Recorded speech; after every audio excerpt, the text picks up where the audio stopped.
అందరికీ నమస్కారం. ఈరోజు మనం చెప్పుకోబోయే కథ తింగరి పెళ్ళాం తెలివైన మొగుడు. కథలోకి వెళ్ళబోయే ముందు మీరు కనుక మన ఛానల్ని ఫస్ట్ టైం చూస్తున్నట్లయితే తప్పకుండా మన ఛానల్ని లైక్ చేయండి, షేర్ చేయండి, సబ్స్క్రైబ్ చేయండి, బెల్ ఐకాన్ క్లిక్ చేసి ఆల్ అనే బటన్ని ప్రెస్ చేయడం మర్చిపోకండి. కథని ఎక్కడ స్కిప్ చేయకుండా వినండి.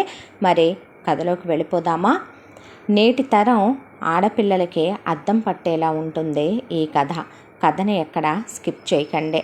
ఛానల్ని విజిట్ చేసిన ప్రతి ఒక్కళ్ళు కూడా తప్పకుండా ఛానల్ని లైక్ చేసి ఒక మంచి కమెంట్ పెట్టి ఛానల్ని సబ్స్క్రైబ్ చేసుకుని ఎంకరేజ్ చేయండి. మరి కథలోకి వెళ్ళిపోదామా? రాజ్యం సుబ్బారావు దంపతుల గురించి చెప్పాలంటే పెద్దలు సుబ్బారావు తల్లిదండ్రులకి స్థిరచరాస్తులు బాగానే ఉన్నాయి. వాళ్ళు అందరూ కొడుకులకి కూతుళ్ళకి పంచి ఇచ్చినట్టుగానే సుబ్బారావు కూడా తన వాటా తనకిచ్చేశారు. ఇక ఆ తరువాత రాజ్యం మాటలు వినే సుబ్బారావు ఇంట్లోనే ఉంటూ పనికి వెళ్లకుండా అతి బద్ధకంతో పెళ్ళానికి ఎదురుగా కూర్చునే తల్లిదండ్రులు ఇచ్చిన ఆస్తినంతా హరణం చేసేసాడు. ఈలోపే రాజ్యానికి సుబ్బారావుకి 2 కూతుళ్ళు 1 కొడుకు పుట్టారు. పెద్ద కూతురు పేరు వసంత, రెండో కూతురు పేరు వనజ, కొడుకు పేరు బలరాం. అంతా దాంట్లో రాజ్యానికి కూతుళ్ళంటే పంచప్రాణాలు. పంచప్రాణాలు అనాలా, లేదంటే అసలు ఒక 80% ఆఫ్ ద మదర్స్ ఎట్లాగైతే కనుక ఇండియన్ సైకాలజీ ప్రకారం కూతుళ్ళని ఎత్తిన పెట్టేసుకొని కొడుకుల్ని ఎలాగైతే తక్కువ చేసి చూస్తారో అందుకేమీ తక్కువ తిన్నది కాదు రాజ్యం. అయితే బలరాం విషయంలో మాత్రం ఇక్కడ కొడుకుని తక్కువ చేసి చూడటం ప్రపంచానికి తెలియనిచ్చేది కాదు. దానికి తోడు ఇంకొకటి ఏంటంటే కొడుకు మీద ఒక హోప్ ఉండేది రాజ్యానికి. మగపిల్లాడు రేపొద్దున వీడికి కట్నం తెచ్చే పెళ్ళాం వచ్చుద్ది కాబట్టి వీడిని జాగ్రత్తగా ఒడిసి పట్టి పెంచాలి అని. అయితే ఇలా సుబ్బారావు తల్లిదండ్రులు ఇచ్చిన ఆస్తి మొత్తం హరణం చేసేసి పిల్లలకి ఒక 5 ఏళ్ళు వచ్చేపాటికే ఏమీ మిగిలింది లేదు. అయితే అడుక్కు తినే స్టేజ్కి దిగజారిపోయారు వీళ్ళు. అంత దాంట్లోనూ రాజ్యం సుబ్బారావుని పనికి వెళ్ళమనదు. అంతకుముందు అమ్మా నాన్నల దగ్గరున్న సుబ్బారావు రాజ్యాన్ని పెళ్లి చేసుకున్నాక ఒక్కరోజు పనికి వెళ్ళింది లేదు. ఏమైనా అనబోతే ఇప్పుడు ఆయన నా మొగుడు, ఒకప్పుడు మీ కొడుకు, ఆయన ఏం చేయాలో ఆయనే తెలీదా? ఆయన్ని పెళ్ళాం వచ్చి పిల్లలు పుట్టాక కూడా మీరంటారా అని అత్తమామల మూయించేసేది రాజ్యం. నా పెళ్ళాం ముందు నా పిల్లల ముందే నన్ను తక్కువ చేసి చులకన చేసి మాట్లాడతారేంటి అని సుబ్బారావు అమ్మా నాన్నలకి ఎదురు మాట్లాడేవాడు. ఇలా చివరికి అడుక్కు తినే స్టేజ్కి వచ్చేశారు రాజ్యం సుబ్బారావు. దాంతో ఎవరికి తప్పినా అమ్మా నాన్నలుగా కన్న కర్మానికి తప్పదు కాబట్టి సుబ్బారావు తల్లిదండ్రులు మిగతా ఆస్తులన్నీ కొడుకులకి కూతుళ్ళకి పెట్టేసి వాళ్ళు మంచి మంచి పొజిషన్లో ఉన్నారు.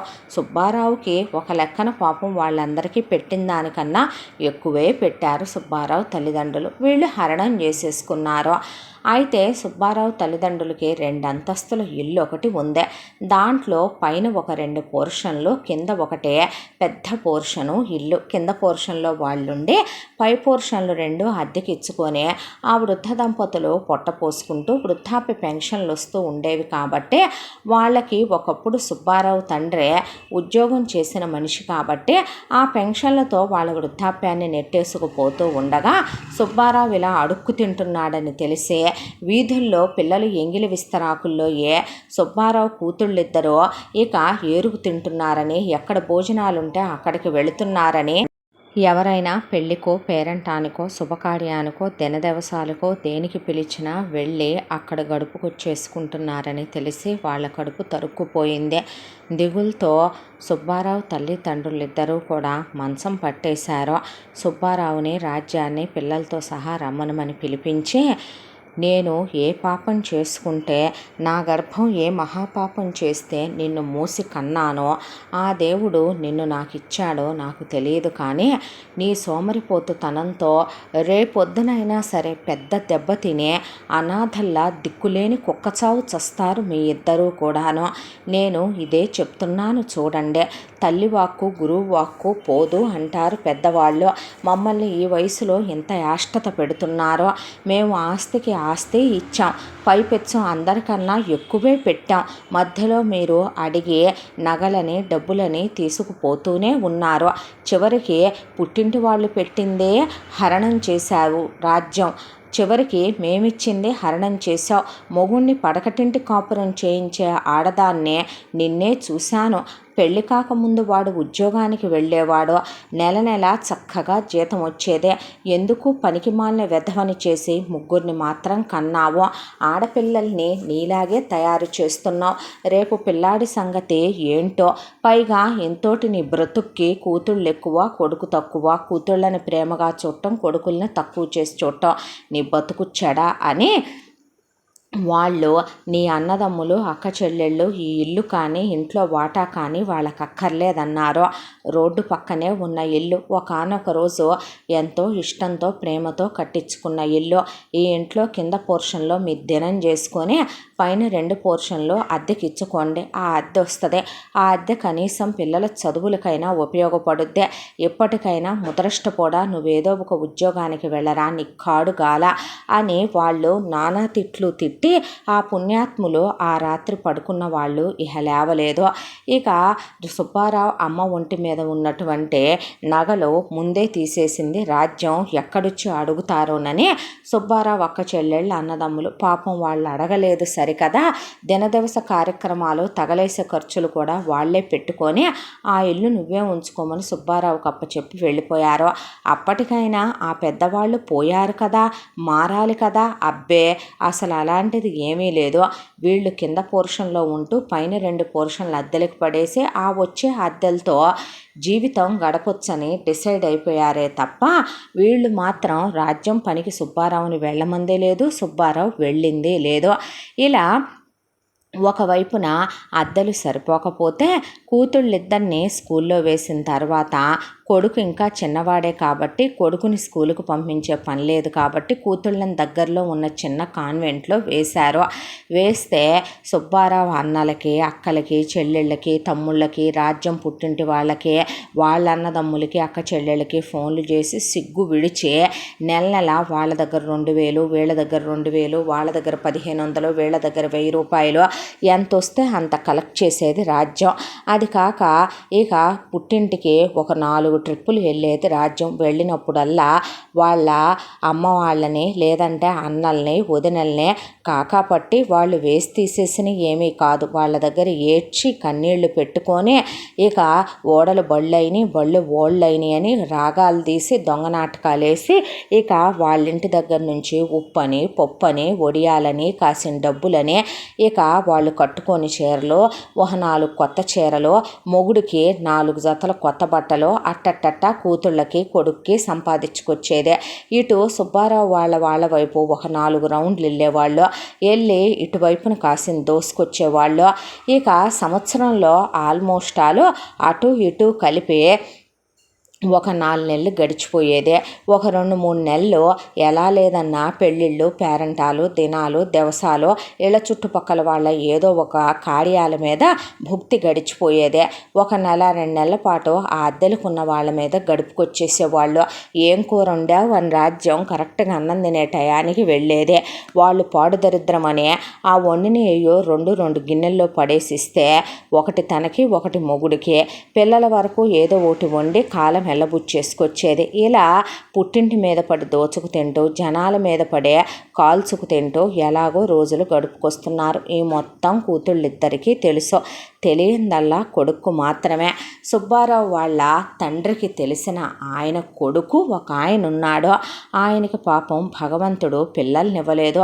ఒక రోజున సుబ్బారావు భార్యని కూతుళ్ళని కొడుకుని తీసుకొని పార్కుకి వెళ్ళి వస్తూ ఉండగా సుబ్బారావుని చూసి గుర్తుపట్టి మీ నాన్నగారు అమ్మగారు పోయారని తెలిసిందే. ఆ టైంకే మా తల్లిదండ్రులు పోయి ఉండటం వల్ల వచ్చి పరామర్శించడం కుదరలేదు, ఎలా ఉన్నారని అడిగితే రాజ్యం నోట్లో గుడ్డలు కుక్కుకొని అవతల ఆవిడ మెళ్ళో నగలవి చూసి బావుడు మన ఏడ్చి ఏం చెప్పం అన్నయ్య గారు, కడుపు చించుకుంటే కాలు మీద పడుద్దని అందరూ కలిసి అత్తమామల్ని మా యదాన్ని వదిలేసి మొహం తిప్పకుండా పోయారు. మా ఆడపడుచులు వాళ్ళు, మా అమ్మ నాన్నలను కూడా మేమే చూడటం అయిపోయింది. ఒకవైపున ఒక్క రెక్క మీద మనిషి ఎంతన కష్టపడతాడో. పొద్దున 3ంటికి లేచి పాల ప్యాకెట్లు పేపర్లు వేయటం దగ్గర మొదలుపెట్టి ఉద్యోగానికే వెళ్ళి సూపర్వైజర్గా పనిచేస్తూ సాయంత్రం దాకా లెక్కలు రాయటానికి వెళ్ళి రాత్రంతా సెక్యూరిటీకి వెళ్ళి ఆడపిల్లలిద్దరినీ స్కూలుకు పంపుకుంటూ మా అమ్మ నాన్నల్ని చూస్తూ మమ్మల్ని పోషిస్తూ మనిషి చూడండి ఎలాగ అయిపోయాడు అని దొంగ డ్రామా వేసింది. వాళ్ళ దగ్గర పిక్కలు రాలుతాయని. అయితే వాళ్ళకి పిల్లలు లేకపోవటం వల్ల వాళ్ళు సరే విజిటింగ్ కార్డు ఇచ్చి వచ్చి కలవండి అని చెప్పారు. పిల్లాడిని ఆవిడ చాలాసేపు ఎత్తుకొని దగ్గరికి తీసింది బలరాంని. ఆ తర్వాత బాగానే దిట్టంగానే లాగొచ్చని మొగుడు పెళ్ళాం పిల్లల్ని వేసుకొని అక్కడికి వెళ్ళగానే వాళ్ళు కూర్చోబెట్టి భోజనం పెట్టారు. భోజనం పెట్టిన తర్వాత మేము మీతో ఒక ముఖ్యమైన విషయం మాట్లాడదాం అనుకుంటున్నాం.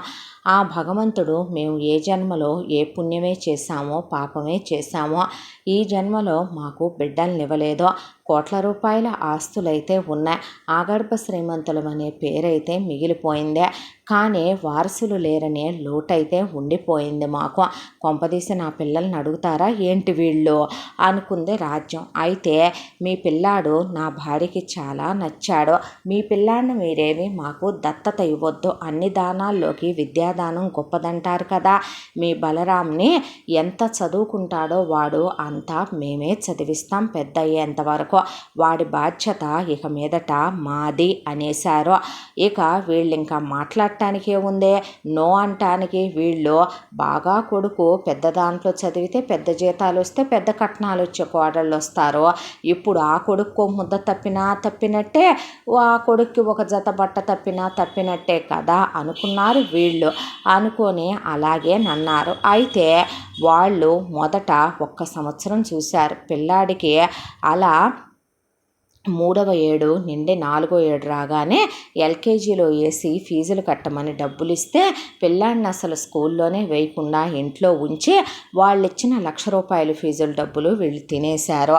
ఇక ఇలా కాదు అనుకున్న వాళ్ళు చేసే పని ఏదో మనం కంప్లీట్గా చేయాలి, హాఫ్ చేయకూడదు ఏ పనైనా కూడాను అనుకున్న వాళ్ళు పిల్లాడి బాధ్యత ఇక మీదట కంప్లీట్గా మేమే తీసుకుంటాం, వాడి చదువు బాధ్యత, వాడి గురించి మీకే టెన్షన్ అక్కర్లా, సెలవులకు కూడా మా దగ్గరకు వస్తాడు మీ దగ్గరకు రాడు, చదువు కంప్లీట్గా పూర్తయిపోయిన తర్వాతే మీ దగ్గరకు వస్తాడు, హాస్టల్లో ఉండి చదువుకుంటాడులే వాడు అని చెప్పి వీళ్ళ నుండి పిల్లాడిని తీసుకెళ్ళిపోయారు. వాళ్ళు తీసుకెళ్ళిపోయిన తర్వాత పిల్లాడిని ఫస్ట్ తీసుకెళ్ళి చాలా పెద్ద కాన్వెంట్లో జాయిన్ చేశారు.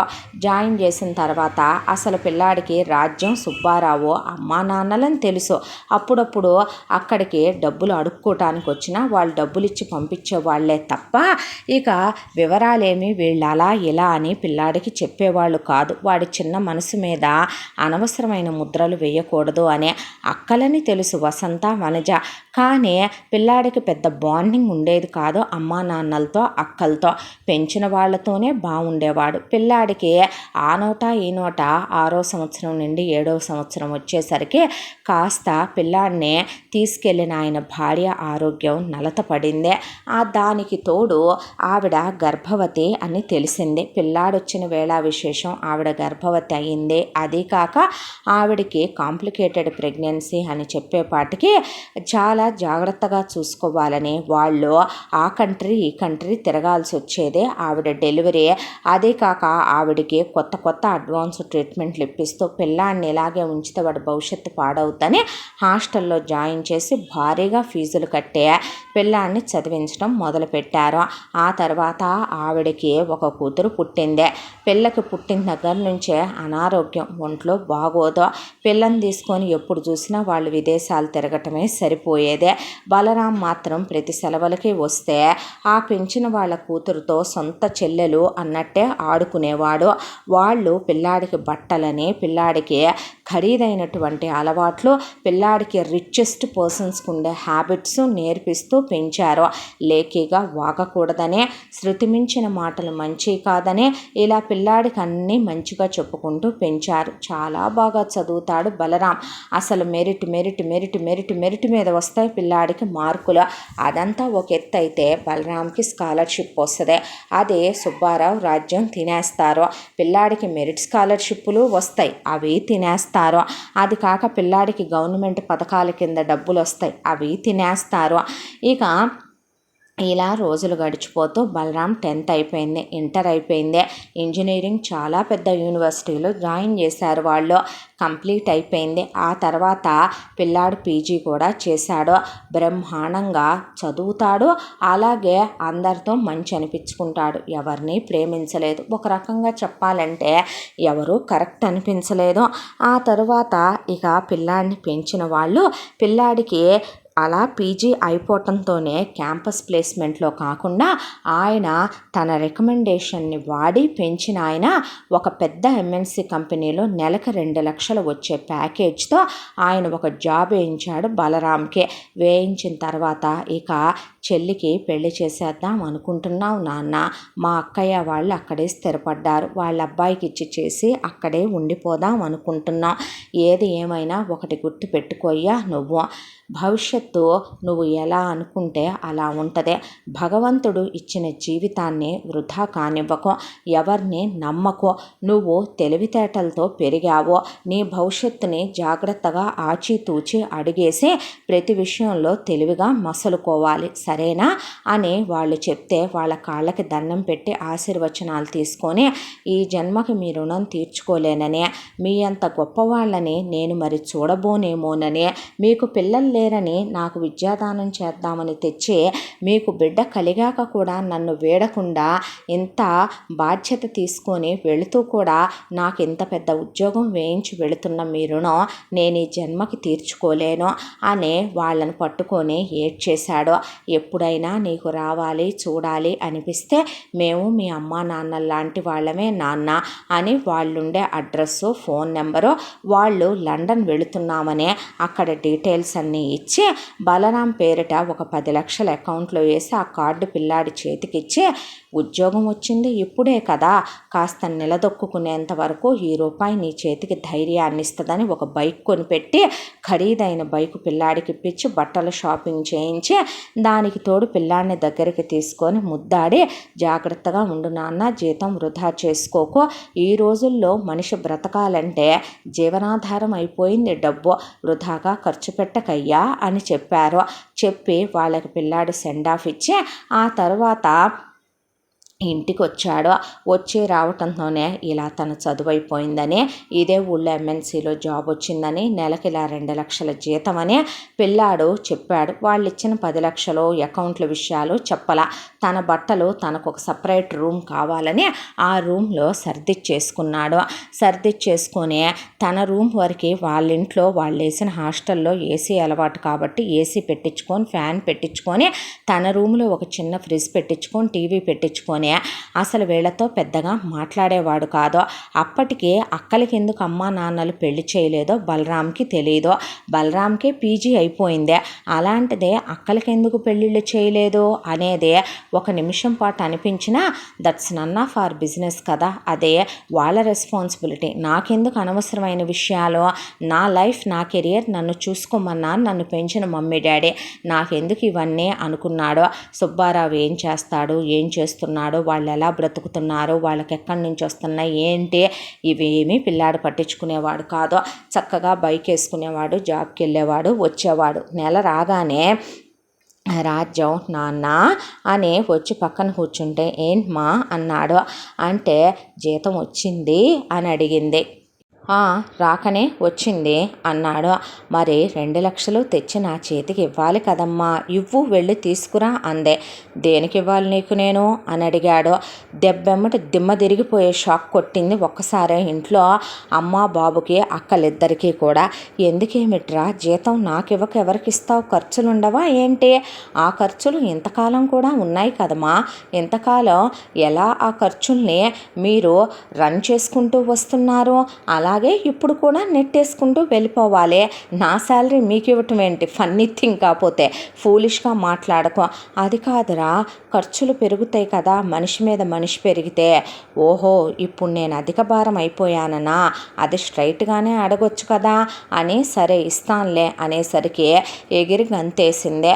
వెళ్ళి ఒక 50,000 డ్రా చేసి తీసుకొచ్చి ఇచ్చి ఇవి సరిపోతాయిగా అన్నాడు. అదేమిట్రా అంటే, అవును మరి నా నీడ్స్కి అయితే ఎంత కూడా అవ్వవు. నా షాంపూలు నాకు అవసరమైనవి, నా బట్టలకు అవసరమైనవి, నేను నావన్నీ నేనే చూసుకుంటున్నాను. ఇక ఎలక్ట్రిసిటీ బిల్లు, ఫుడ్డే కదా, అది కూడా నేను ఆఫీసులోనే చేసేస్తున్నాను ఒక పూట, ఇంకొక పూటే కదా అని చెప్పేసేసి అనేశాడు. వీడేంది ఇలా తయారయ్యాడో, చిన్నప్పటి నుంచి మనతో పాటు పెరగకుండా తొక్కి నార తీయకుండా అంత డబ్బున్నోళ్ళు చదివిస్తానన్నారు కదా అని పంపిస్తే మరి ఇలాగే బలిసిపోతాయి తెలివితేటలు వచ్చే. పెద్ద పెద్ద కాలేజీల్లో చదివితే కొవ్వు అడ్డంగా బలవదా మరి అన్నారు కూతుళ్ళకి ప్రేమాయణాలు, బాయ్ ఫ్రెండ్స్ అలా వచ్చి వెళుతూ ఉంటారు. వాళ్ళని తీసుకొని కూతుళ్ళు బెడ్రూమ్లోకి వెళ్ళి రావటం, ఇక విచ్చలవిడిగా వాళ్ళతో తిరగటం, ఏమెరగనట్టు రాజ్యం సుబ్బారావు బయటికి వెళ్ళటం, ఇదంతా ఒక 10-15 సార్లు గమనించి చూశాడు కూడా బలరాం. అయినా అది మనకు అనవసరమైన విషయం అనే పట్టించుకోలేదు. తర్వాత కూతుళ్ళు ఇంకేముంది, వీడొస్తాడు, చించేస్తాడు, వీడికి పెద్ద జీతం వచ్చుద్ది, ఆ జీతం మొత్తం మనకే ఇస్తాడు, మా పెళ్ళిళ్ళు కోటీశ్వర్లకి ఇచ్చి చేస్తానని తెగ చించేశారు మూడు పెళ్ళాలు. వాడు చూస్తే రూపాయి రానివ్వట్లేదు. ఇప్పుడేంది మరి సంగతి అన్నారు కూతుళ్ళు. అంటే ఇళ్ళలగ్గానే పండగ అయిపోదులేవే, నువ్వు మరి అంత ఇదైపోకు, ముందుంది ముసళ్ళ పండుగ, నువ్వు అంతా ఇదైపోయి తెగ ఏడుపులు లంకించుకోకండి ఇద్దరు కూడాను. చూడటానికి వాడు చాలా అందంగా ఉన్నాడా లేదా? ఉన్నాడు. వాడి మెయింటెనెన్స్ కూడా ఆ లెవెల్లోనే ఉందిగా మరి అన్నారు కూతుళ్ళు. వాడెవరిని ప్రేమించలేదా? అవును, ప్రేమించలేదనేగా చెప్పాడు, నువ్వు అడిగావుగా గర్ల్ ఫ్రెండ్ ఉందా అని. సరే, అలా అనుకుంటే మీ ఒక్కొక్కళ్ళకి ఒకదానికి ఇప్పటికే 5 ప్రెగ్నెన్సీలు తీయించా, ఒకదానికి 7 తీయించా, బయటికి ఏమన్నా తెలియనిచ్చానా? ఆడు దేన్నో దాంతో కాలు జారి సెట్ చేసుకొస్తాడులే కోట్లు ఉన్నదాన్ని అనుకున్నా. వాడు ఆ విషయము చేయకుండా వచ్చాడు. వాళ్ళు పెంచిన పెంపకం నేను వాళ్ళకి అప్పచెప్పటమే చేసిన తప్పు అయిపోయింది వాడినే.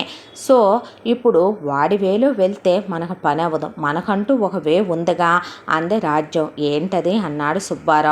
నువ్వు నేను చెప్పింది విను బేబీ, విను డార్లింగ్ అని సుబ్బారావుని ముద్దు పెట్టంగానే నీ ఇష్టం రా అని సుబ్బారావు నీకు బూస్ట్ కలుపుకొస్తా ఉండు అని లోపలికి వెళ్ళిపోయాడు. ఈలోపు కూతుళ్ళతో వీడికి పెళ్లి చేద్దాం అనుకుంటున్నాను అందే.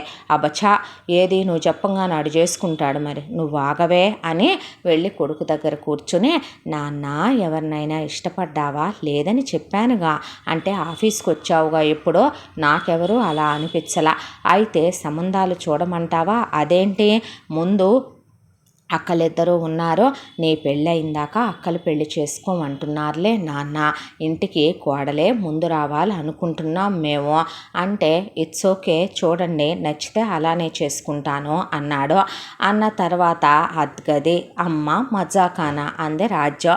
అన్నాక సిటీల్లో ఉండే వాటిని చేసుకోకూడదు, వాటికి బలుపు ఎక్కువ, తెలివితేటలు ఎక్కువ, పల్లెటూరు దాన్ని పట్టురావాలి, అప్పుడు కానీ నాలుగు గీసుకోవాలి కూర్చొని మనం.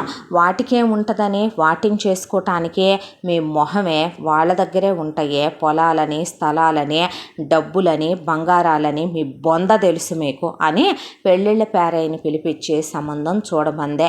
ఏమంట అందో కానీ రాజ్యం వీళ్ళకి తగినట్టే దొరికింది ఆ సంబంధం కూడా.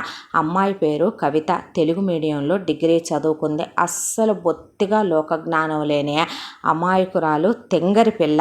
ఇక అమ్మా నాన్న ఎంత చెప్తే అంతే. మాధవరావు వాళ్ళకి బోలెడన్ని స్థలాలు, పొలాలు, బంగారాలు, ఆస్తిపాస్తులు లెక్కలేనంత ఉన్నాయి. కాకపోతే డబ్బున్న మూర్ఖులు మాధవరావు సరోజిని దంపతులు. వీళ్ళకి 2 కూతుళ్ళు, పెద్దమ్మాయి కవిత, రెండో అమ్మాయి పద్మిని. రెండో పిల్ల సిటీలో చదువుకుంటోంది, ఇంగ్లీష్ మీడియంలోనే ఇంజనీరింగ్. సో పెద్ద పిల్ల మాత్రం అమ్మా నాన్నలు ఏది చెబితే అదేంటం తప్ప లోకజ్ఞానం, ప్రపంచ జ్ఞానం తెలీదు. ఇక ఈ సంబంధం వచ్చిందే. సంబంధం వస్తే పెళ్ళిళ్ళ పేరైనే.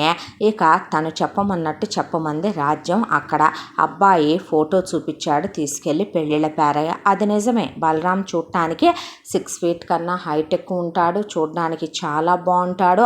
దానికి తోడు మంచిగా జీన్స్ వేసి, టీషర్ట్ వేసి, బ్లేజర్ వేసి, గ్లాసెస్ పెట్టి, మంచి షూ వేసాడంటే, మంచి బ్రాండెడ్ వాచ్ పెట్టాడంటే, దానికి తోడు ఆ పెంచిన వాళ్ళు పిల్లాడికి అని చెప్పి హ్యాండ్ చైను, మెల్లో చైను, దాంతోపాటు వాళ్ళు కడియము, దాంతోపాటు ప్లాటినం చైను ముద్దుగా చేయించారు. వాళ్ళకు 4 ఉంగరాలు అవి పెట్టుకున్నాడంటే అసలేం లేదు, కళ్ళు చెదిరిపోయేంత బాగుంటాడు బలరాము. దానికి తోడు నిజంగానే చెడు వ్యసనాలు ఏవీ లేవు. స్మోక్ చేయడు, డ్రింక్ చేయడు, అమ్మాయిలతో ఎఫ్ఐఆర్లు లేవు, ప్రేమాయణాలు లేవు. ఇదంతా నిజమే. దానికి తోడు ఇక 2 లక్షల జీతం వచ్చే మాట నిజమే, బైక్ ఉన్న మాట నిజమే, అందరితో ఫ్రెండ్లీగా ఉంటాడు తప్ప లిమిట్స్లో ఉంటాడన్నది నిజమే. దాంతో ఇక అసలు అలాంటి అల్లుడు దొరకటం అంటే చిన్న విషయమా? వాళ్ళ ఎగిరి గంతేసి అబ్బాయి వాళ్ళని పెళ్లి చూపులకి రమ్మనమన్నారు.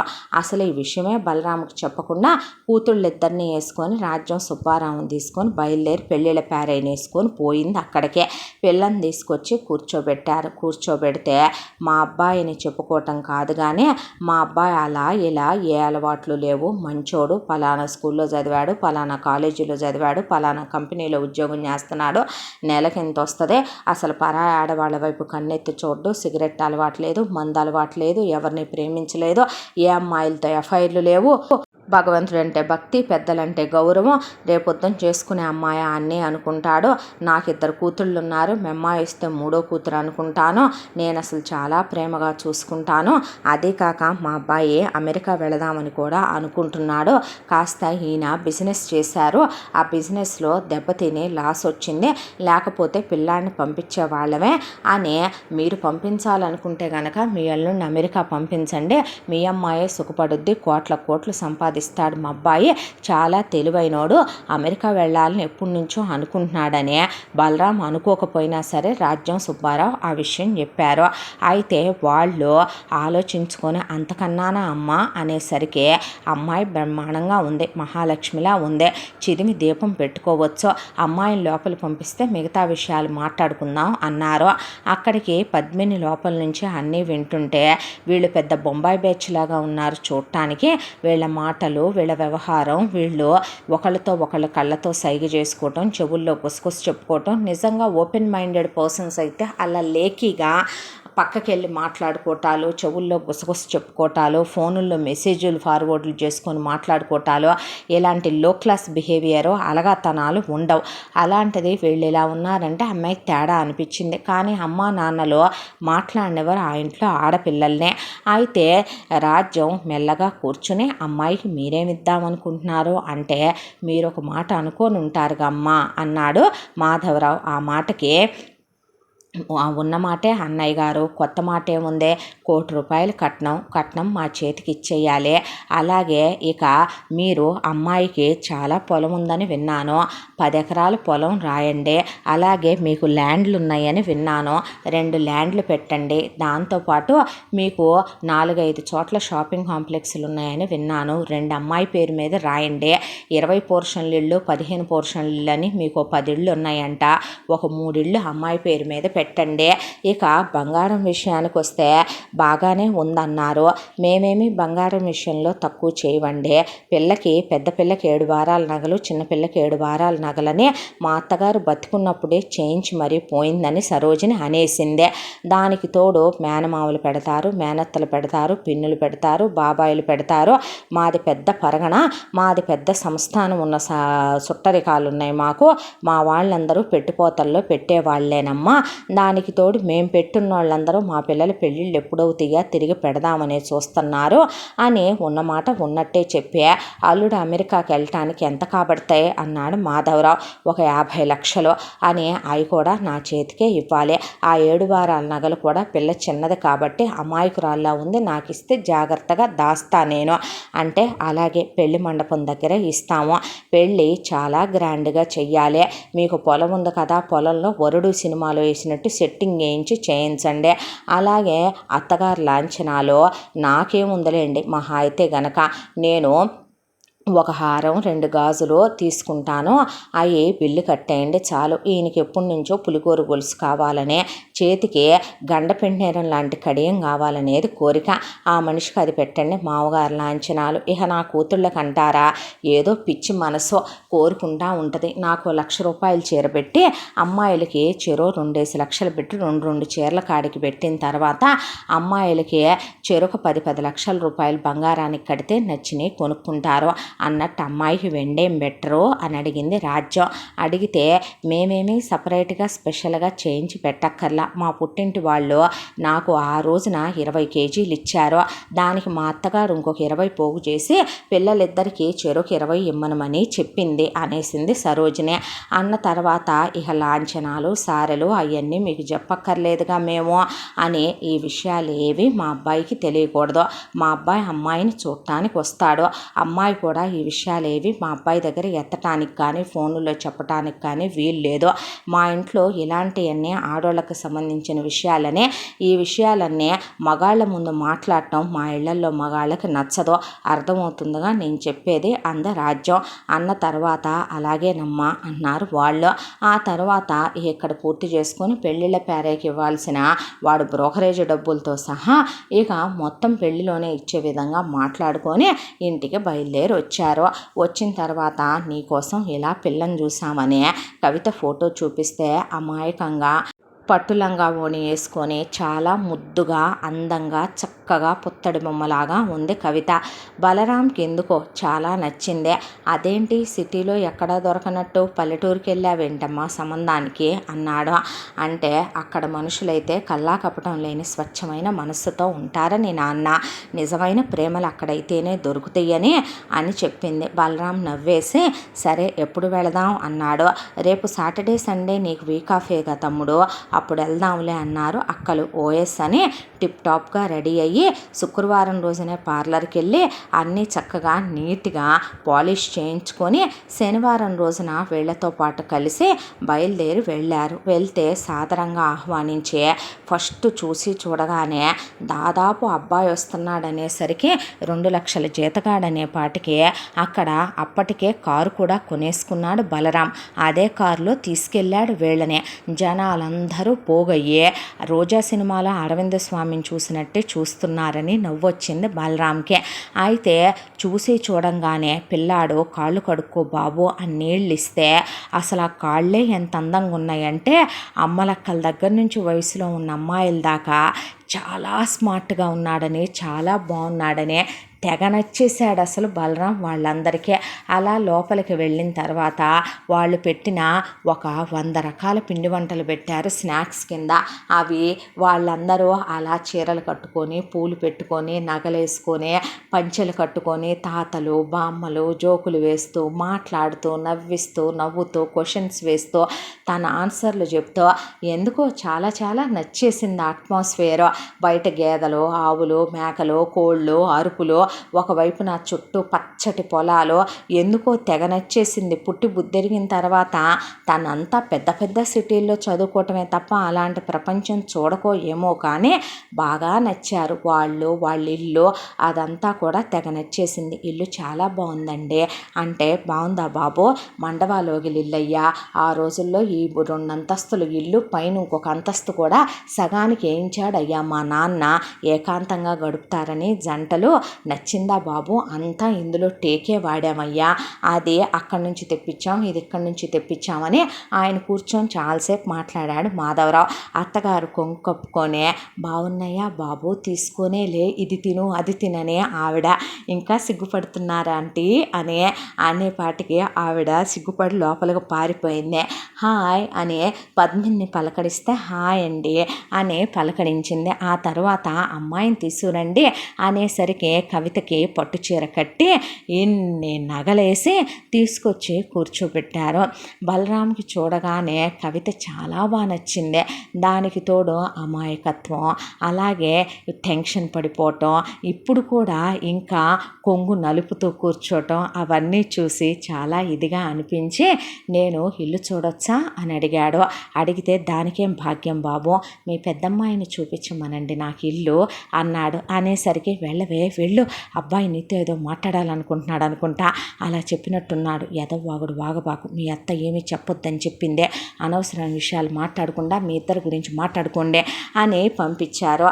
ఆ తర్వాత కవితతో మాట్లాడాడు. తను ఎక్కడ చదువుకుంది, తన హాబీస్ ఏంటి, తను ఎక్కడ జాబ్ చేస్తుంది, తన శాలరీ ఏంటి, తనకి ఏ అలవాట్లు ఉన్నాయి, ఏ అలవాట్లు లేవు, చాలా క్లియర్గా మాట్లాడుకుంటూ వచ్చాడు. రీసెంట్గానే పేరెంట్స్ దగ్గరకు వచ్చానని, పెద్దగా వాళ్ళకి తనకి బాండింగ్స్ తక్కువని ఓపెన్గానే చెప్పాడు. కవిత చిన్నప్పటి నుంచి ఇక్కడే ఉన్నానని, గవర్నమెంట్ స్కూల్లో చదువుకున్నానని, అలాగే గవర్నమెంట్ కాలేజీలో డిగ్రీ కంప్లీట్ అయిందని, తెలుగు మీడియం అని, తనకు వంట చేయటం వచ్చని, ఇంటి పని వచ్చని, ఇదిగో ఇది నేను పెంచుకునే నా కుక్క పిల్లని, ఇది వచ్చి నేను పెంచుకునే పిల్లి పిల్లని, పిల్లి ఈనిందని, పిల్లలు పెట్టినాయని, ఈ పావురాలని నేను పెంచుకుంటానని, అయ్యో అవన్నీ నేను నాటిన పూల మొక్కలని, అవన్నీ పూలు పూస్తున్నాయని పిచ్చివాగుడంతా వాగుతూ అలా అతని వైపు చూస్తూ మాట్లాడుతూ ఉండగా, నేను నచ్చానా నీకు అని అడిగితే, అమ్మ నాన్నకి బాగా నచ్చారు, నేను అడిగింది నీకు నచ్చానా అనే, మీకేమైందండి హీరోలా ఉన్నారు అనేసరికి, మరి నువ్వు నచ్చావా అని అడగవా నన్ను అనేసరికి సిగ్గుపడి లోపలికి పరిగెత్తుకుంటూ పారిపోయింది. అలా కాళ్ళకు మువ్వలేసుకొని అతనికి అదంతా ఒక కొత్త ప్రపంచంలా ఉండి ఆ అమ్మాయి చాలా నచ్చింది, దాంతో ఇష్టమే నచ్చిందని చెప్పాడు. అమ్మాయి తెగ నచ్చేశాడని చెప్పిందే. దానికి తోడు అసలు వాళ్ళు ఫైనల్ చేశాక ఆ ఇంట్లో ఆడపిల్లలకి ఆ ఒపీనియను చెప్పే ఆప్షను వాళ్ళు ఇవ్వరు. ఎగిరి గంతేసి సంబంధం ఓకే అయిన తర్వాత కవితతో బలరాం ఫోన్లో మాట్లాడటం మొదలుపెట్టాడు.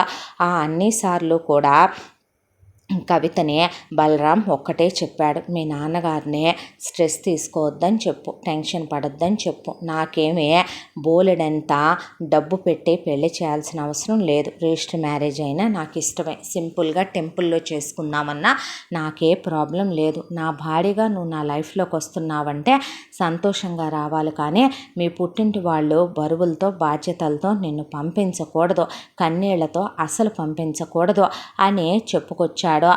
ఆ విషయం కవిత అలాగే చెప్పింది వాళ్ళ అమ్మా నాన్నలకి.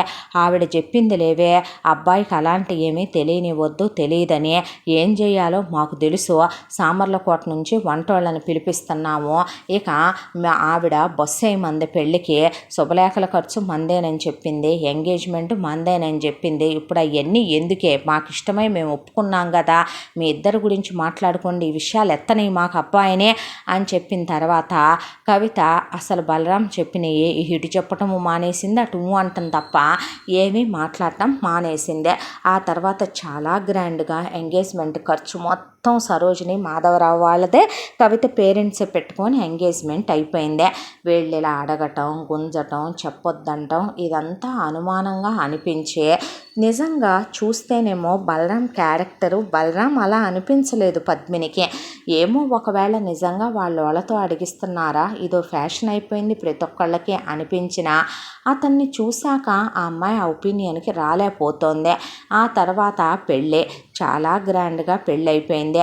మూడో కంటికి తెలియకుండా గదిలోకి వెళ్ళి ₹1,00,00,000 కట్నం డబ్బులు, ఆ తర్వాత 50 లక్షలు అమెరికా వెళ్ళే డబ్బులు, దానికి తోడు పొలం రాసిన డాక్యుమెంట్స్, స్థలాలై, ఇళ్ళై, వాకిళ్ళై, మొత్తం పొలాల మీద వచ్చే కవుళ్ళు తీసుకొచ్చి తమకిమ్మనమనే, స్థలాల మీద లీజుల డబ్బులు తమకిమ్మనమనే, అలాగే ఇళ్ళద్దెకిచ్చిన డబ్బులు తనకిమ్మనమనే, షాపింగ్ కాంప్లెక్స్ల మీద వచ్చే డబ్బులు తనకిమ్మనమనే, అవన్నీ మాట్లాడుకొని నగలు తీసుకోవటం మర్చిపోయి బయటకు వచ్చేసింది రాజ్యం.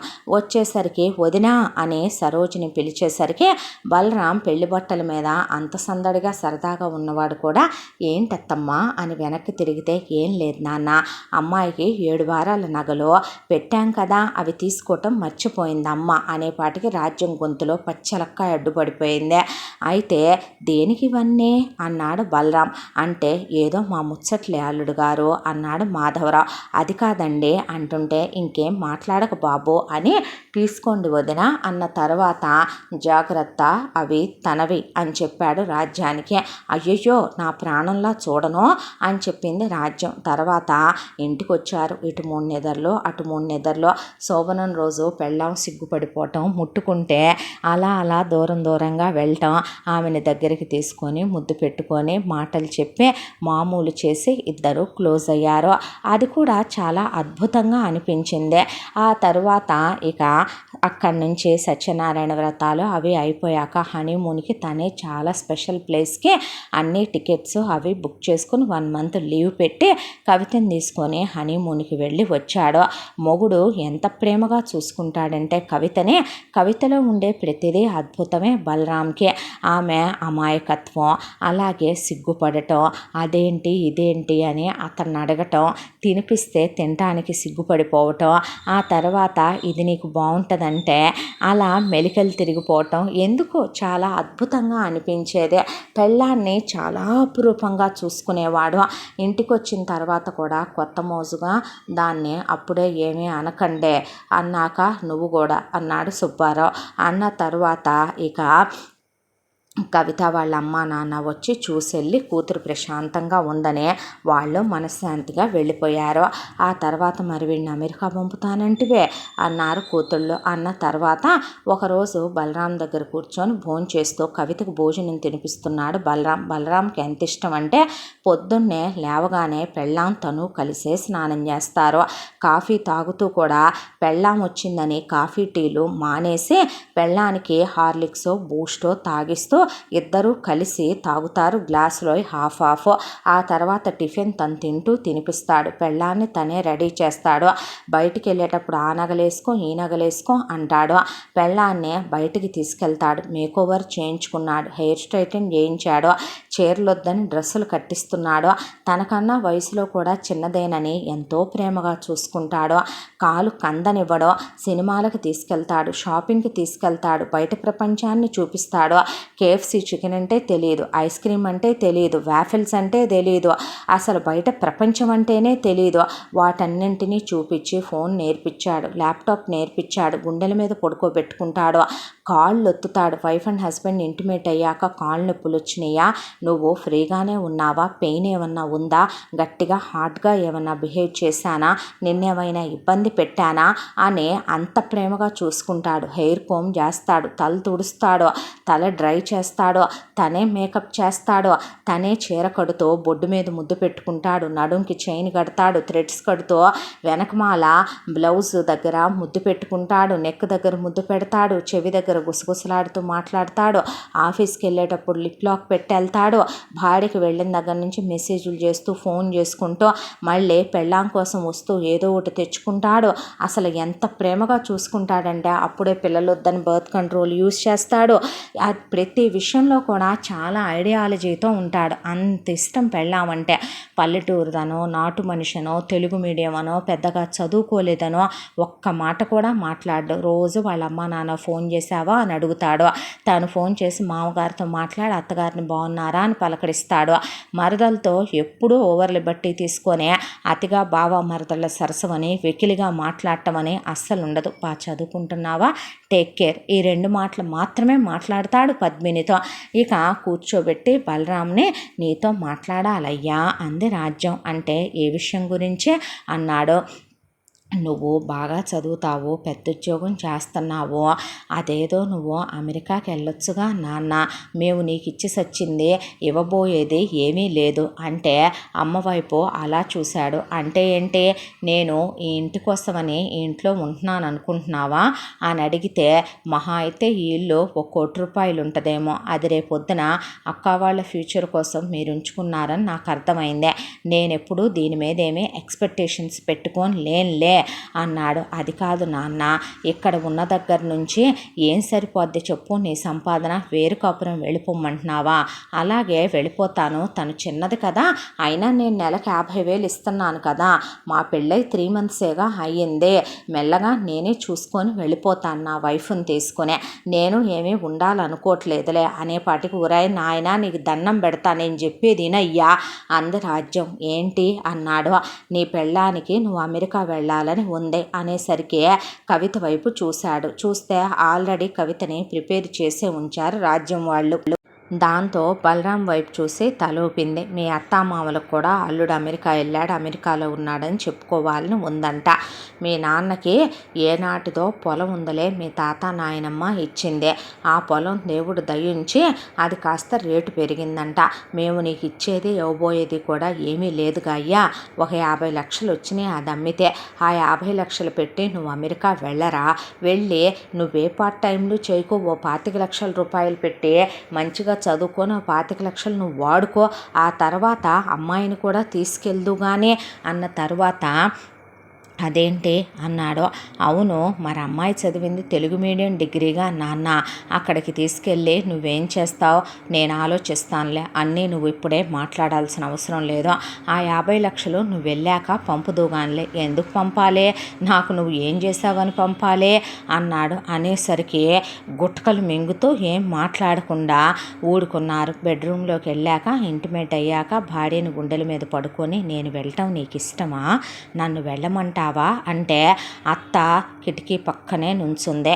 అది కవితకు కనిపిస్తుంటే ఆల్రెడీ ఆఫీస్కి వెళ్ళినప్పుడే బలరాం ఎలా మాట్లాడాలి ఏం మాట్లాడాలి బలరాం అడుగుతాడని, కవితని పెళ్ళాంతో మాట్లాడతాడని వీళ్ళకి తెలిసి అక్కడ నిలబడితే ఏమైంది, 2 సంవత్సరాలేగా, వెళ్తే మన లైఫ్ బాగుంటుందిగా, నువ్వు కూడా పెద్ద పొజిషన్కి వెళ్తావు కదా అందే. అనేసరికి నిజంగా వెళ్ళమంటావా, నేను లేకుండా నువ్వు ఉండగలవా, ఎన్నాళ్ళు 2 ఏళ్ళేగా, ఫోన్ చేస్తావుగా రోజు నాకు అందే. అన్న తర్వాత నీ వెళ్ళాక నువ్వు ఉండగలవా అన్నాడు. అంటే అత్తమ్మ ఉందిగా, మామయ్య ఉన్నాడుగా, వదినలున్నారుగా, అంటే నువ్వెందుకు ఇక్కడ ఉంటావు, మీ అమ్మా నాన్నల దగ్గరికి వెళ్ళిపోయి ఉండొచ్చుగా.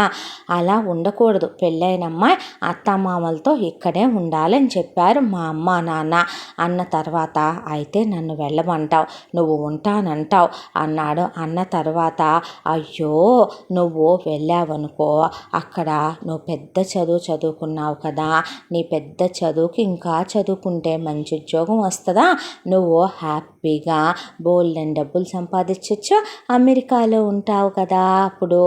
సరే, నీకోసం ఎవరో అడిగారని కాదు, ఎవరో చెప్పారని కాదు, నువ్వు అన్నావు కాబట్టి నీకోసం, నీకు అమెరికాలో ఉండాలనే కోరిక ఉంది కాబట్టి నేను నీకోసమని ప్రిపేర్ అయి వెళ్తాను, సరేనా అన్నాడు. అన్నదే తడువుగా బలరాం ప్రిపేర్ అవ్వటం మొదలుపెట్టాడు.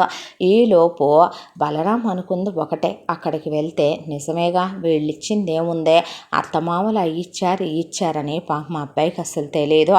అక్కడికి వెళ్ళి 4 రూపాయలు పోగు చేసుకొని వెళ్ళగానే ఒక 4-5 ఏళ్ళు పిల్లల్ని కనకుండా తర్వాత కన్నా పిల్లలకి స్కూలింగ్ ఏజ్ అయిపోయిన తర్వాత వాళ్ళ ఇంటర్మీడియట్లకి ఇండియాలో బాగా ప్రాపర్టీస్ అవి కొనుక్కొని క్యాష్ అది బాగా పోగు చేసుకొని ప్లానింగ్ అదే చేసుకొని ఇక్కడికి తిరిగి వచ్చిన తర్వాత ఏదైనా బిజినెస్ పెట్టుకుంటే లైఫ్ కెరియర్ బిందాస్గా ఉంటుంది, పిల్లలు ఏది కావాలంటే అది చదివించి సెటిల్ చేయొచ్చు, తనకి యుఎస్లో ఉండాలనే కోరిక కూడా తీర్చేసిన వాడవుతాడు అని తను అనుకున్నాడు.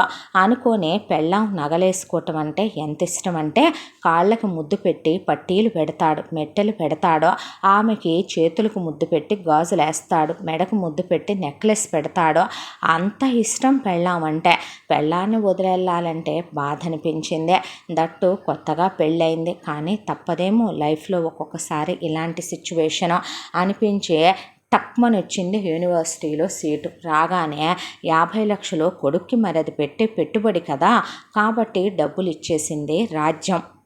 ఎటు వెళ్ళబోతున్నానని భార్యతో సంతోషంగా గడుపుదామని కవితను తీసుకుని ట్రిప్ కని వెళ్ళాడు బలరాం. అయితే ఇక్కడే ఎవరికి తెలియని విషయం ఏంటంటే రాజ్యానికి సుబ్బారావుకి వసంతతో పాటు పుట్టింది 2 కమల ఆడపిల్లలు. ఒకదాని పేరు వసంత, ఒకదాని పేరు వనిత. అయితే ఆ వనితని రాజ్యం అక్కల్లో ఒక అక్కకి పిల్లలు లేరు.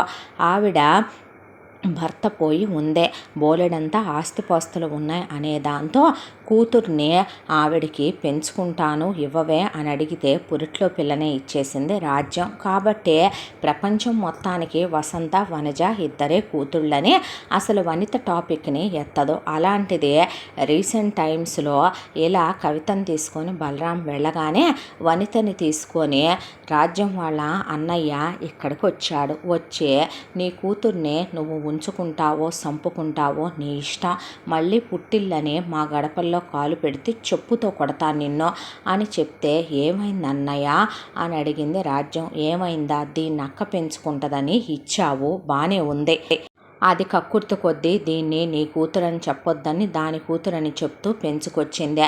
నీ కూతురు ఏం చేసిందో తెలుసా? నీ కూతురు అడ్డమైన ఎదవలతో గాలి తిరుగుళ్ళు తిరిగి ప్రేమాయణాలు నడిపి ఈ రెండిటికి ఎలాగైతే గనక చదువులు అబ్బలేదో పనికిమాలినతనంగా నువ్వు పెంచావో, డిగ్రీలకు మించి ఎలగబెట్టలేకపోయినాయో ఇది అలాగే చదువు ఎలగబెట్టిందే. ఆ తర్వాత ఎవరినో ఒకడిని మరిగిందే. వాడితో పాటు శుభ్రంగా అక్క చేత సంతకాలు పెట్టించేసుకొని ఆస్తి తన పేరు మీద రాయించుకొని అదంతా అమ్మేసి శుభ్రంగా వాడితో కలిసి నీ కూతురు లేచిపోయింది.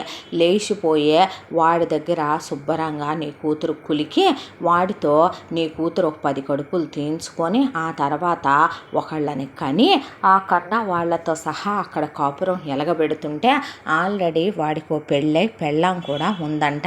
వాడి పెళ్ళాం వచ్చి మరి నా బతుకేంటంటే నా పెళ్ళాం నాకు కావాలంటే మరి నా సంగతి ఏంటని నీ కూతురు తిరగబడి గొడవ పెట్టుకొని వాడితో నానా రచ్చ నానా రభస చేసి ఆ పుట్టిన పిల్లతో కూడా నాకు సంబంధం లేదంటే నా పిల్లని నాకు ఇచ్చేయమని వాడు లాగేసుకొని దీనికి వాడెటు తాళి కట్టింది కూడా లేదు కాబట్టి ఇది వాడితో ఇల్లీగల్ రిలేషన్షిప్లో ఉంటుంది, అదేటో కేసులు పెట్టినా చెల్లవు కాబట్టి నీ కూతురు మళ్ళీ తిరిగి వచ్చే జరిగిందంతా అక్కకి చెప్పేపాటికి రాత్రి పడుకున్న మనిషి గుండెపోటుతో తెల్లాడేసరికి లెగవలేదు.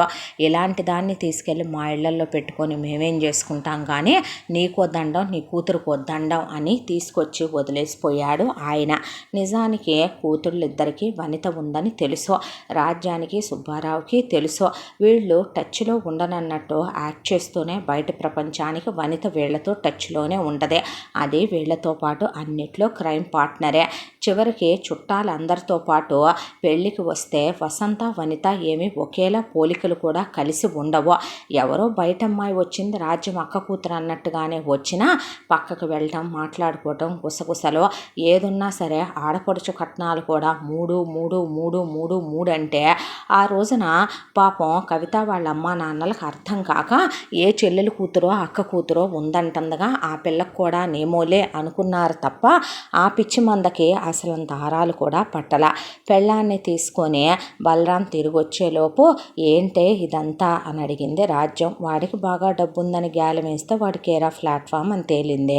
ఇంకా చేయగలిగింది ఏముంది, అది సచ్చిందమ్మా నీ అక్క, ఇంకా నేను అక్కడుండి చేసేదేముందే, కర్ణావ్ నీకు నేను బరువైపోతానా, ఎవరన్నారమ్మా, మీకు విషయం తెలుసా, నా 3 కళ్ళు నా కూతుళ్ళు 3 ఎవరన్నారే, భలే పనేనే, నువ్వు నాకు భారం అవుతావా బరువు అవుతావా బంగారు తల్లి అని కూతుర్ని కూడా చేర్చేసుకుంది ఇక్కడ.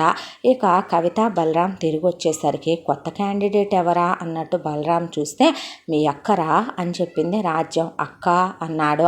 అంటే వసంతతో పాటు పుట్టిందని పెద్దమ్మ అడిగితే ఇచ్చానని, పెద్దమ్మ చనిపోయిన తర్వాత ఇక పెదనాన్న ఇచ్చిపోయిన ఆస్తంతా పెదనాన్న తరపోళ్ళు కాజేసి అక్కని గెంటేశారంటని మనక్క మనకు భారం అవుద్దా, అందుకే మన ఇల్లు ఎత్తుక్కుంటూ వచ్చిందమ్మా అని చెప్పేసరికి ఓ అనేశాడు తప్ప అసలు ఏమీ పట్టించుకోలే. ఎప్పుడూ పట్టించుకోడు కదా.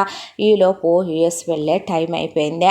అత్తమామలు వచ్చి అల్లుడికి అవని ఇవని పార్సిల్స్ ఇచ్చి ఎయిర్పోర్ట్కి వెళ్ళి సెండ్ ఆఫ్ ఇచ్చారు. వెళ్ళేటప్పుడు పెళ్ళాన్ని కౌగులించుకొని ఇక పెళ్ళాన్ని ముద్దులు పెట్టి అంతకుముందు చాలా క్లోజ్ అయ్యి పెళ్ళాన్ని జాగ్రత్తగా ఉండమని ఫోన్ చేస్తానని వీడియో కాల్స్ చేస్తానని ఎయిర్పోర్ట్లో కూడా తన చిన్నపిల్లని పనులు చెప్పకని పనులు చేయించకని గారాబంగా పెరిగిందని పని మనుషుల్ని పెట్టని తనకి టైం టు టైము అన్నీ తినిపించని తన్ని చాలా జాగ్రత్తగా చూసుకోమని నా ప్రాణంలో చూసుకుంటానయ్యా నువ్వు వెళ్ళు అన్న తర్వాత బయలుదేరి వెళ్ళాడు.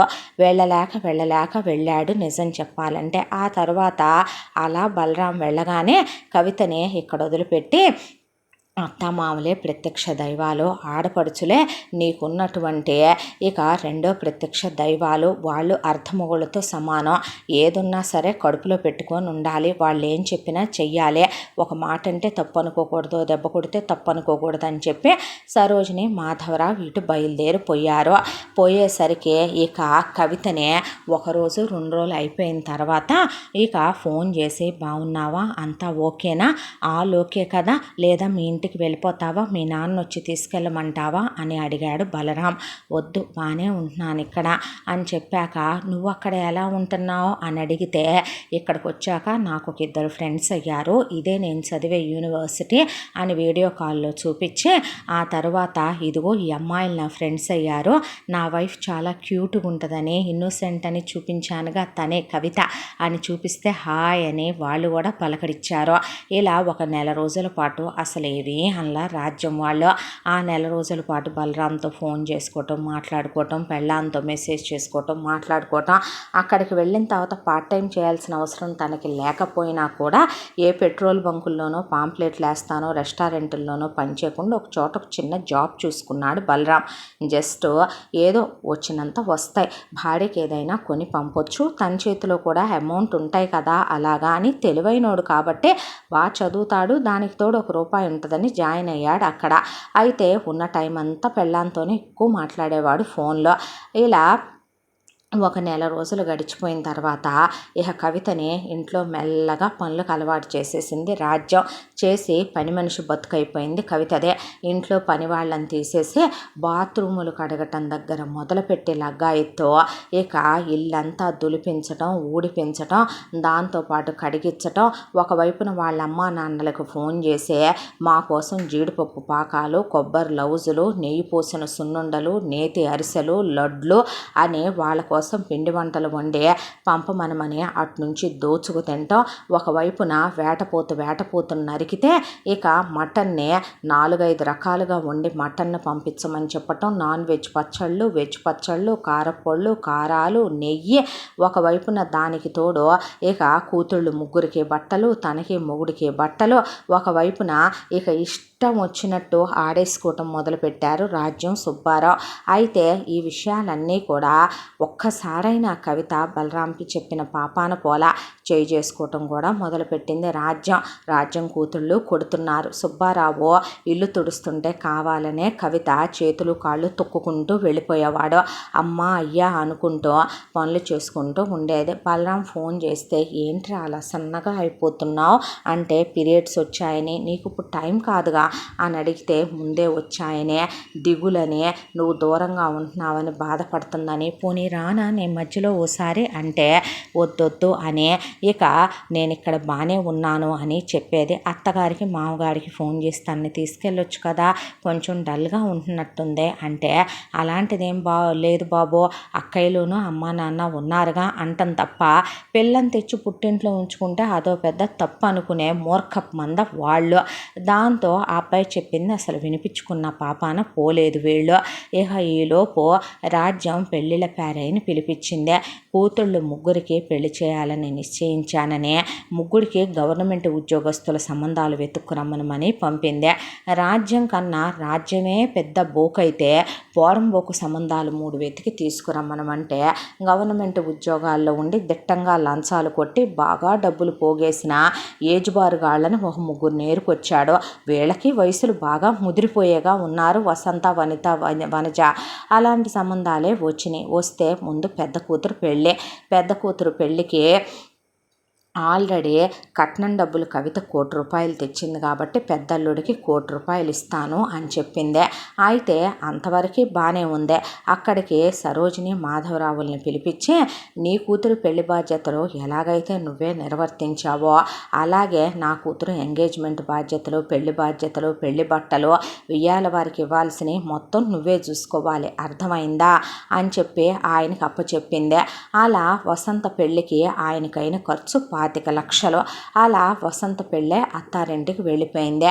ఆ తర్వాత వనితకి ఒకవైపున 7 వారాల నగలు పెడతాను అని చెప్పి కవిత 7 వారాల నగలు పెట్టేసి వనితకి పెళ్లి చేసిందే.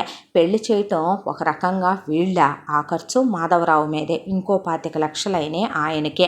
ఆయనేమో అల్లుడు అమెరికాకి వెళ్ళాడు, తిరిగి వచ్చేస్తాడు, ఎందుకు గొడవలు, ఇచ్చుకున్నప్పుడు ఇలాంటివన్నీ సహజం, సర్దుకుపోవాలి. పిల్లనిచ్చుకున్నాక ఎవరికి తప్పుతున్నాయి అనే మనిషే తప్ప ఆయన ఎదురొడ్డే మనిషి కాదు. అమ్మ కొడుతుందే, అమ్మ పనులు చేయించుతుందే అంటే ఎన్నాళ్ళేమ్మా అమెరికా వెళ్ళిపోతావుగా, తర్వాత పోనీలే అక్కడికి వెళ్తే అబ్బాయి ఉంటాడుగా, ఎందుకు ఈ మాటలన్నీ, ఎందుకు ఈ గొడవలన్నీ, సర్దుకుపోతేనే సంసారాలమ్మ. ఇప్పుడు సంసారం వీధిని పెట్టుకుంటావా, తప్పు కాదు, పెద్దోళ్ళకి ఎదురు చెప్పకూడదు అని సరోజిని సర్దేసేది కవితనే. ఇక ఆ తర్వాత వనజ విషయం దగ్గరకు వచ్చేపాటికి కవితకిచ్చిన ల్యాండ్లు అమ్మిచ్చి ₹1,00,00,000 కట్నం ఇద్దామనుకుంది రాజ్యం. అయితే కవితకి మేనత్త వరుస అయ్యే ఒక ఆవిడ ఆడపిల్లలకి పెట్టి మేము అమ్మవండి అలాగా అనేసేపాటికి ఇక చేసేదేముంది, దాంతో వీళ్ళుండే ఇల్లు అత్తమామలు రాసిచ్చింది ఉంది కాబట్టి సుబ్బారావుకి ఆ ఇల్లు అమ్మేస్తే ₹1,00,00,000 వచ్చినాయి.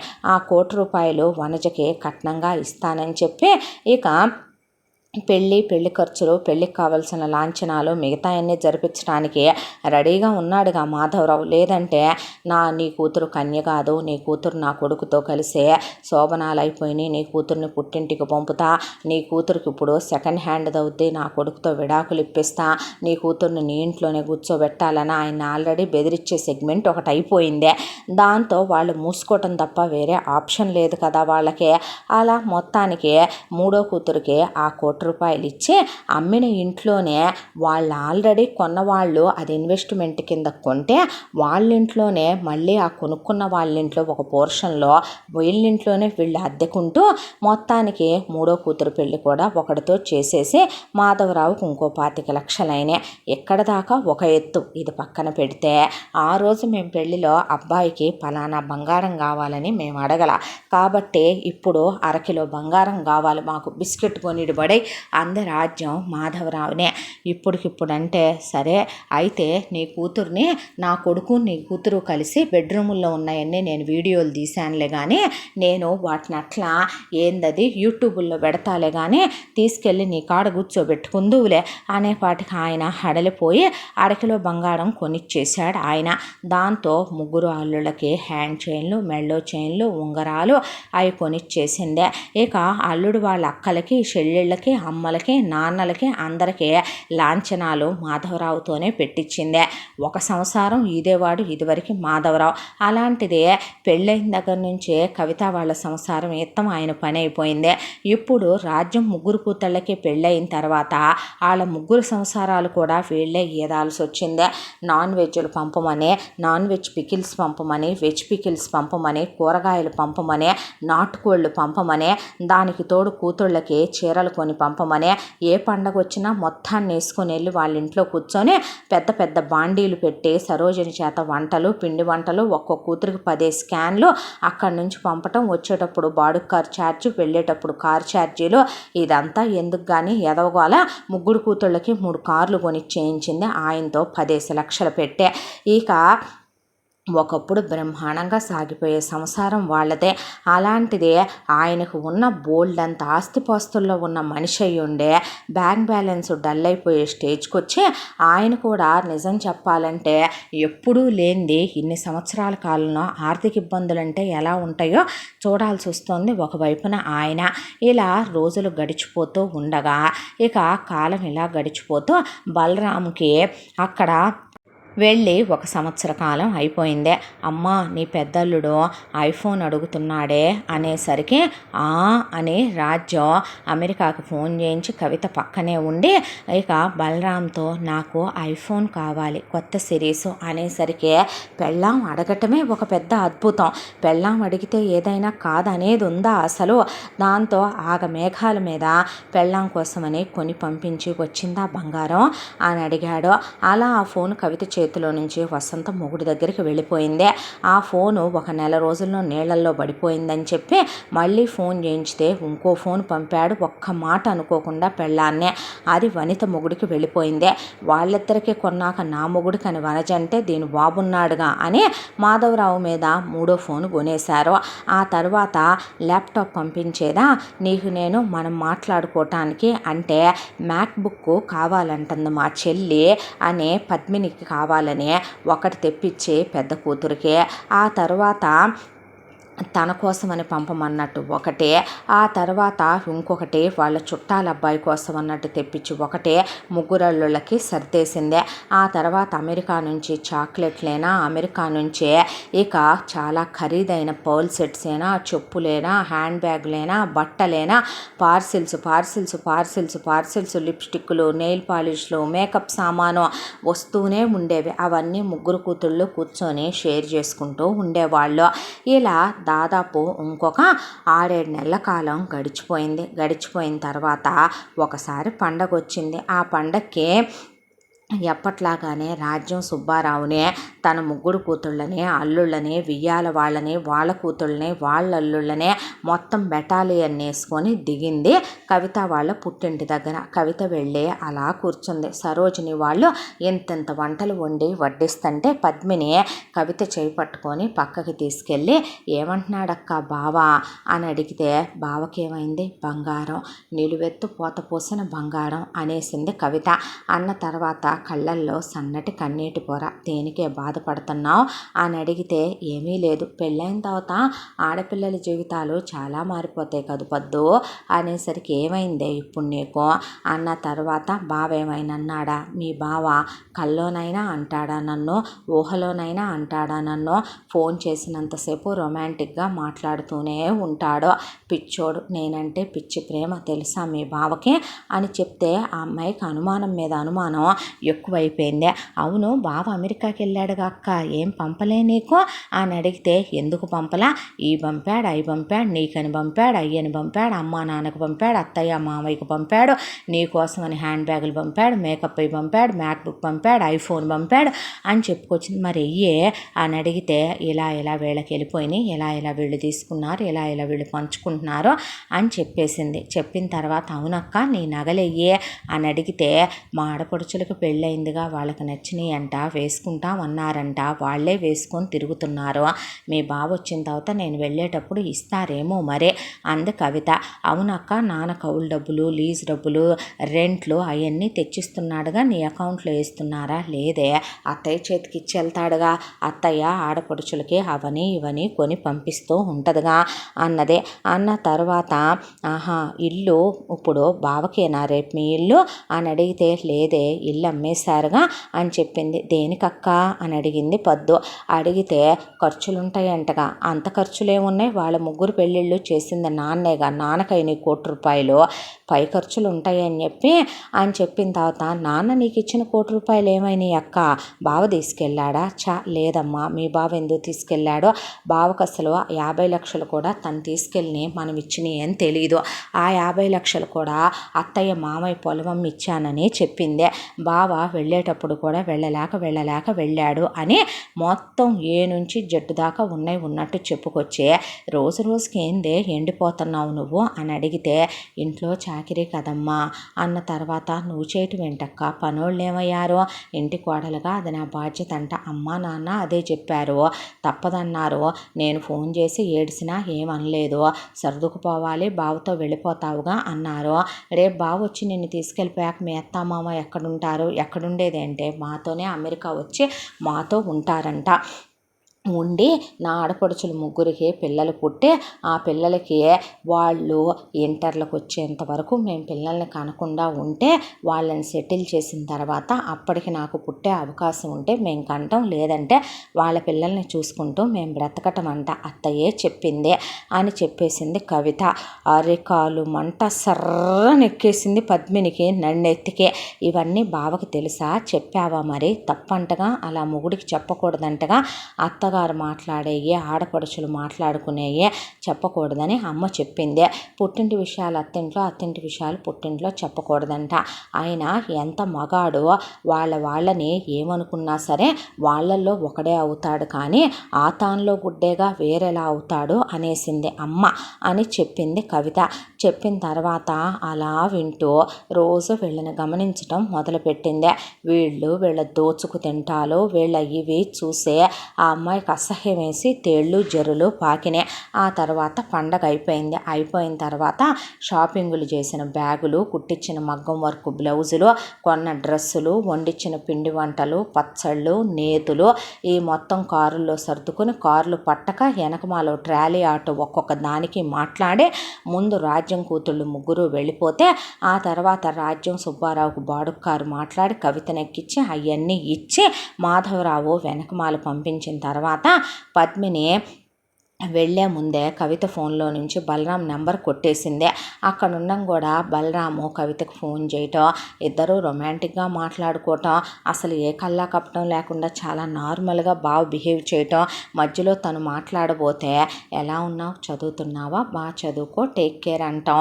అసలు బావని చూస్తే ఆ అమ్మాయికి నిజంగానే ఇవన్నీ తెలుసు అనిపించలేదు. అందరు మగాళ్ళు నిజమే పోరంబోకు ఎదవలు ఉంటారు, వాళ్ళకి దోచిపెట్టే ఎదవలు ఉంటారు, కానీ బలరాం ఎందుకో అలా అనిపించలేదు.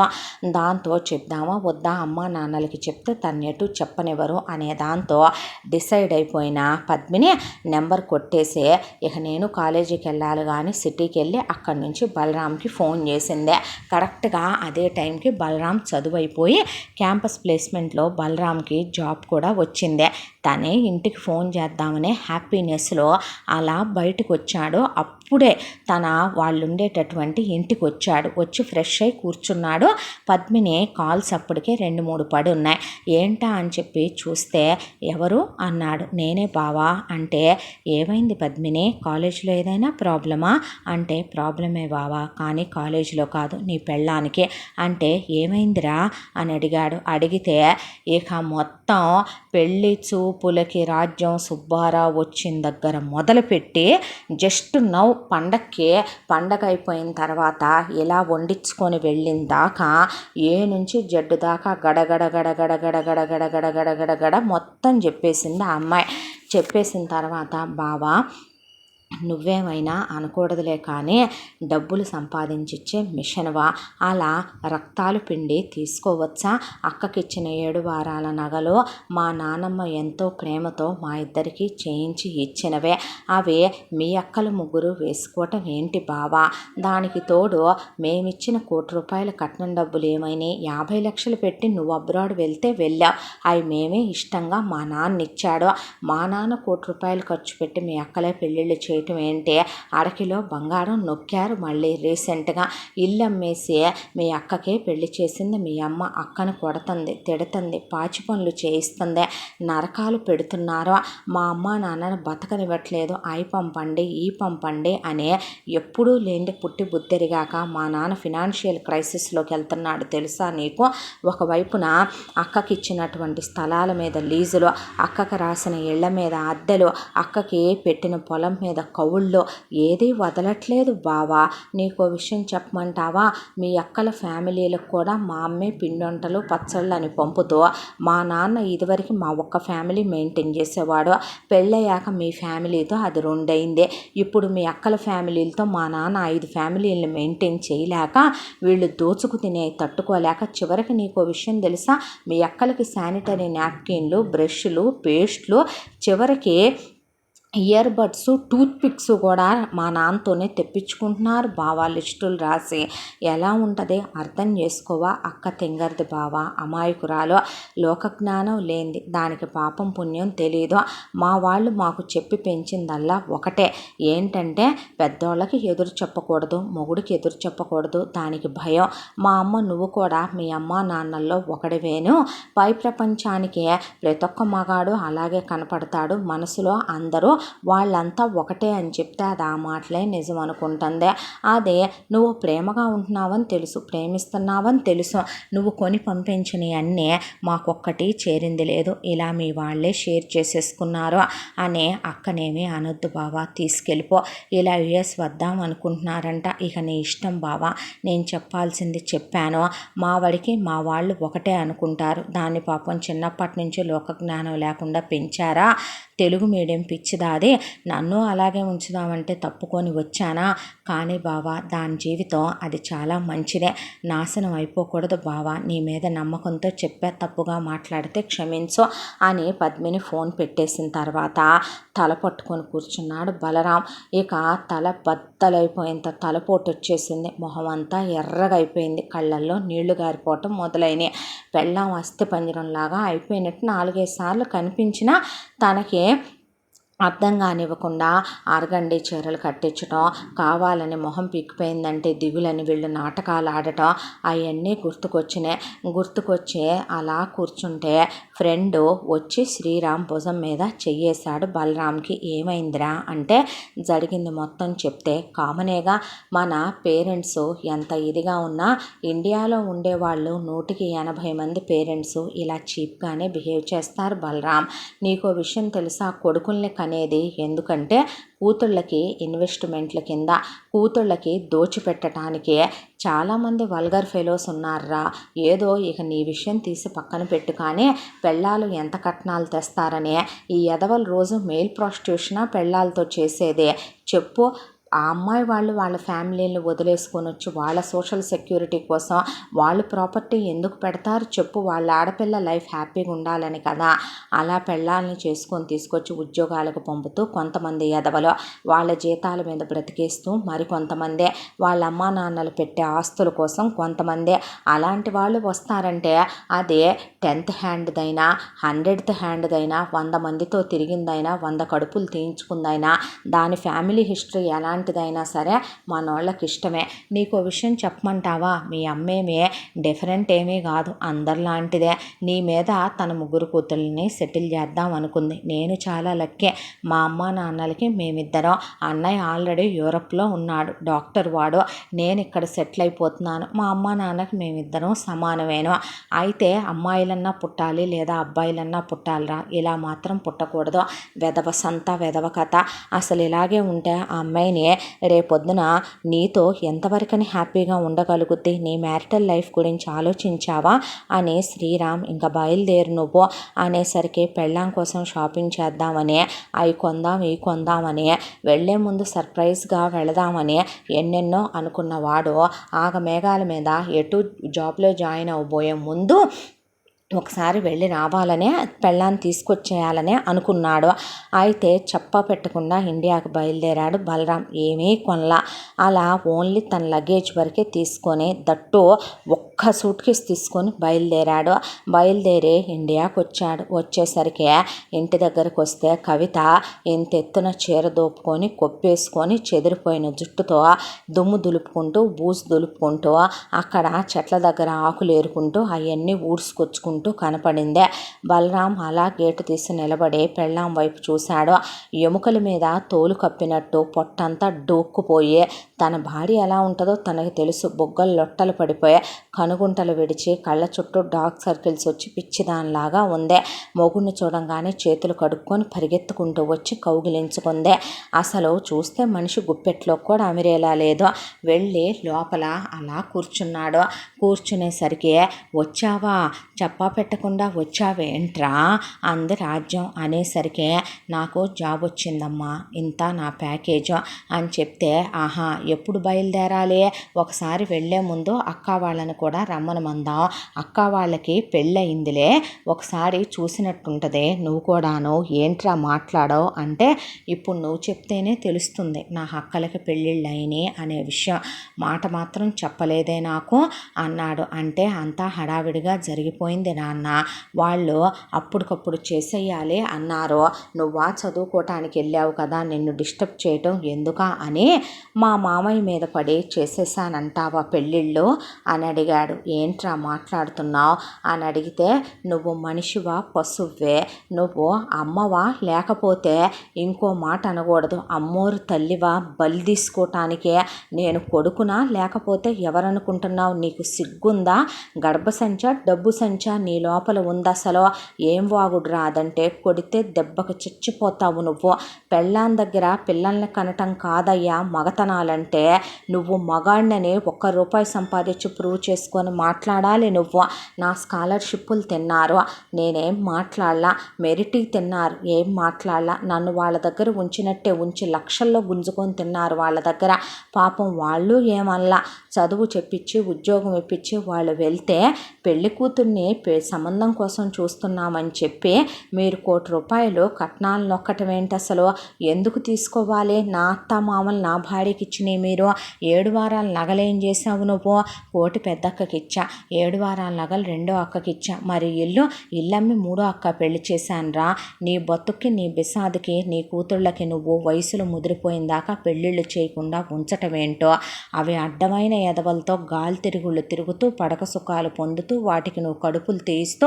నీ రెండో కూతురు అక్కడ ఏ పురాణాలు వెలగబెట్టొచ్చిందో మామయ్య నాకు చెప్పలేదనుకుంటున్నావా, నేను కనుక్కోలేదనుకుంటున్నావా, అలాంటి వాటిని తీసుకొచ్చి పనికిమాలిన పోస్కోలు ఎదవలకిచ్చి పెళ్ళిళ్ళు చేసుకున్నావు, అదేదో అవి కరెక్ట్ ఏజ్లో ఉన్నప్పుడే డిగ్రీలు వెలగబెట్టంగానే వాటిని కానీ కట్నం లేకుండా చేసుకుంటామని మంచి మంచి సంబంధాలు వచ్చినాయిగా, కాదు నీ లెవెల్కి తగ్గ సంబంధాలు నా మీద పడి దోచుకు తినటానికి నువ్వు ఆ సంబంధాలని కాల్దన్నావు, వాటిని కాల్జారే స్టేజ్కి తీసుకొచ్చేసావు, ఆ తర్వాత మంది మీద పడి బ్రతకాలి కాబట్టి నా అత్త మామలు పిచ్చోళ్ళులా బాగా దొరికారు, దాంతో ఇక కోట్ల రూపాయలు గుంజి ఎవడమ్మా మొగుడు సొమ్మని 7 వారాల నగలు తీసుకెళ్ళి పెట్టావో, నువ్వేమన్నా చేయించానని పెట్టావా, పోనీ నువ్వు నన్ను కన్నావు కాబట్టి ఖరీదు కట్టి ఇమ్మంటావా, అలా చూసిన నా స్కాలర్షిప్లు అవన్నీ తిన్నారు కదే, నేను ఇక్కడికి వచ్చిన నెలకు 50,000 చొప్పున ఇస్తూనే వచ్చానుగా, అయినా నీ కూతుళ్ళ పెళ్ళిళ్ళు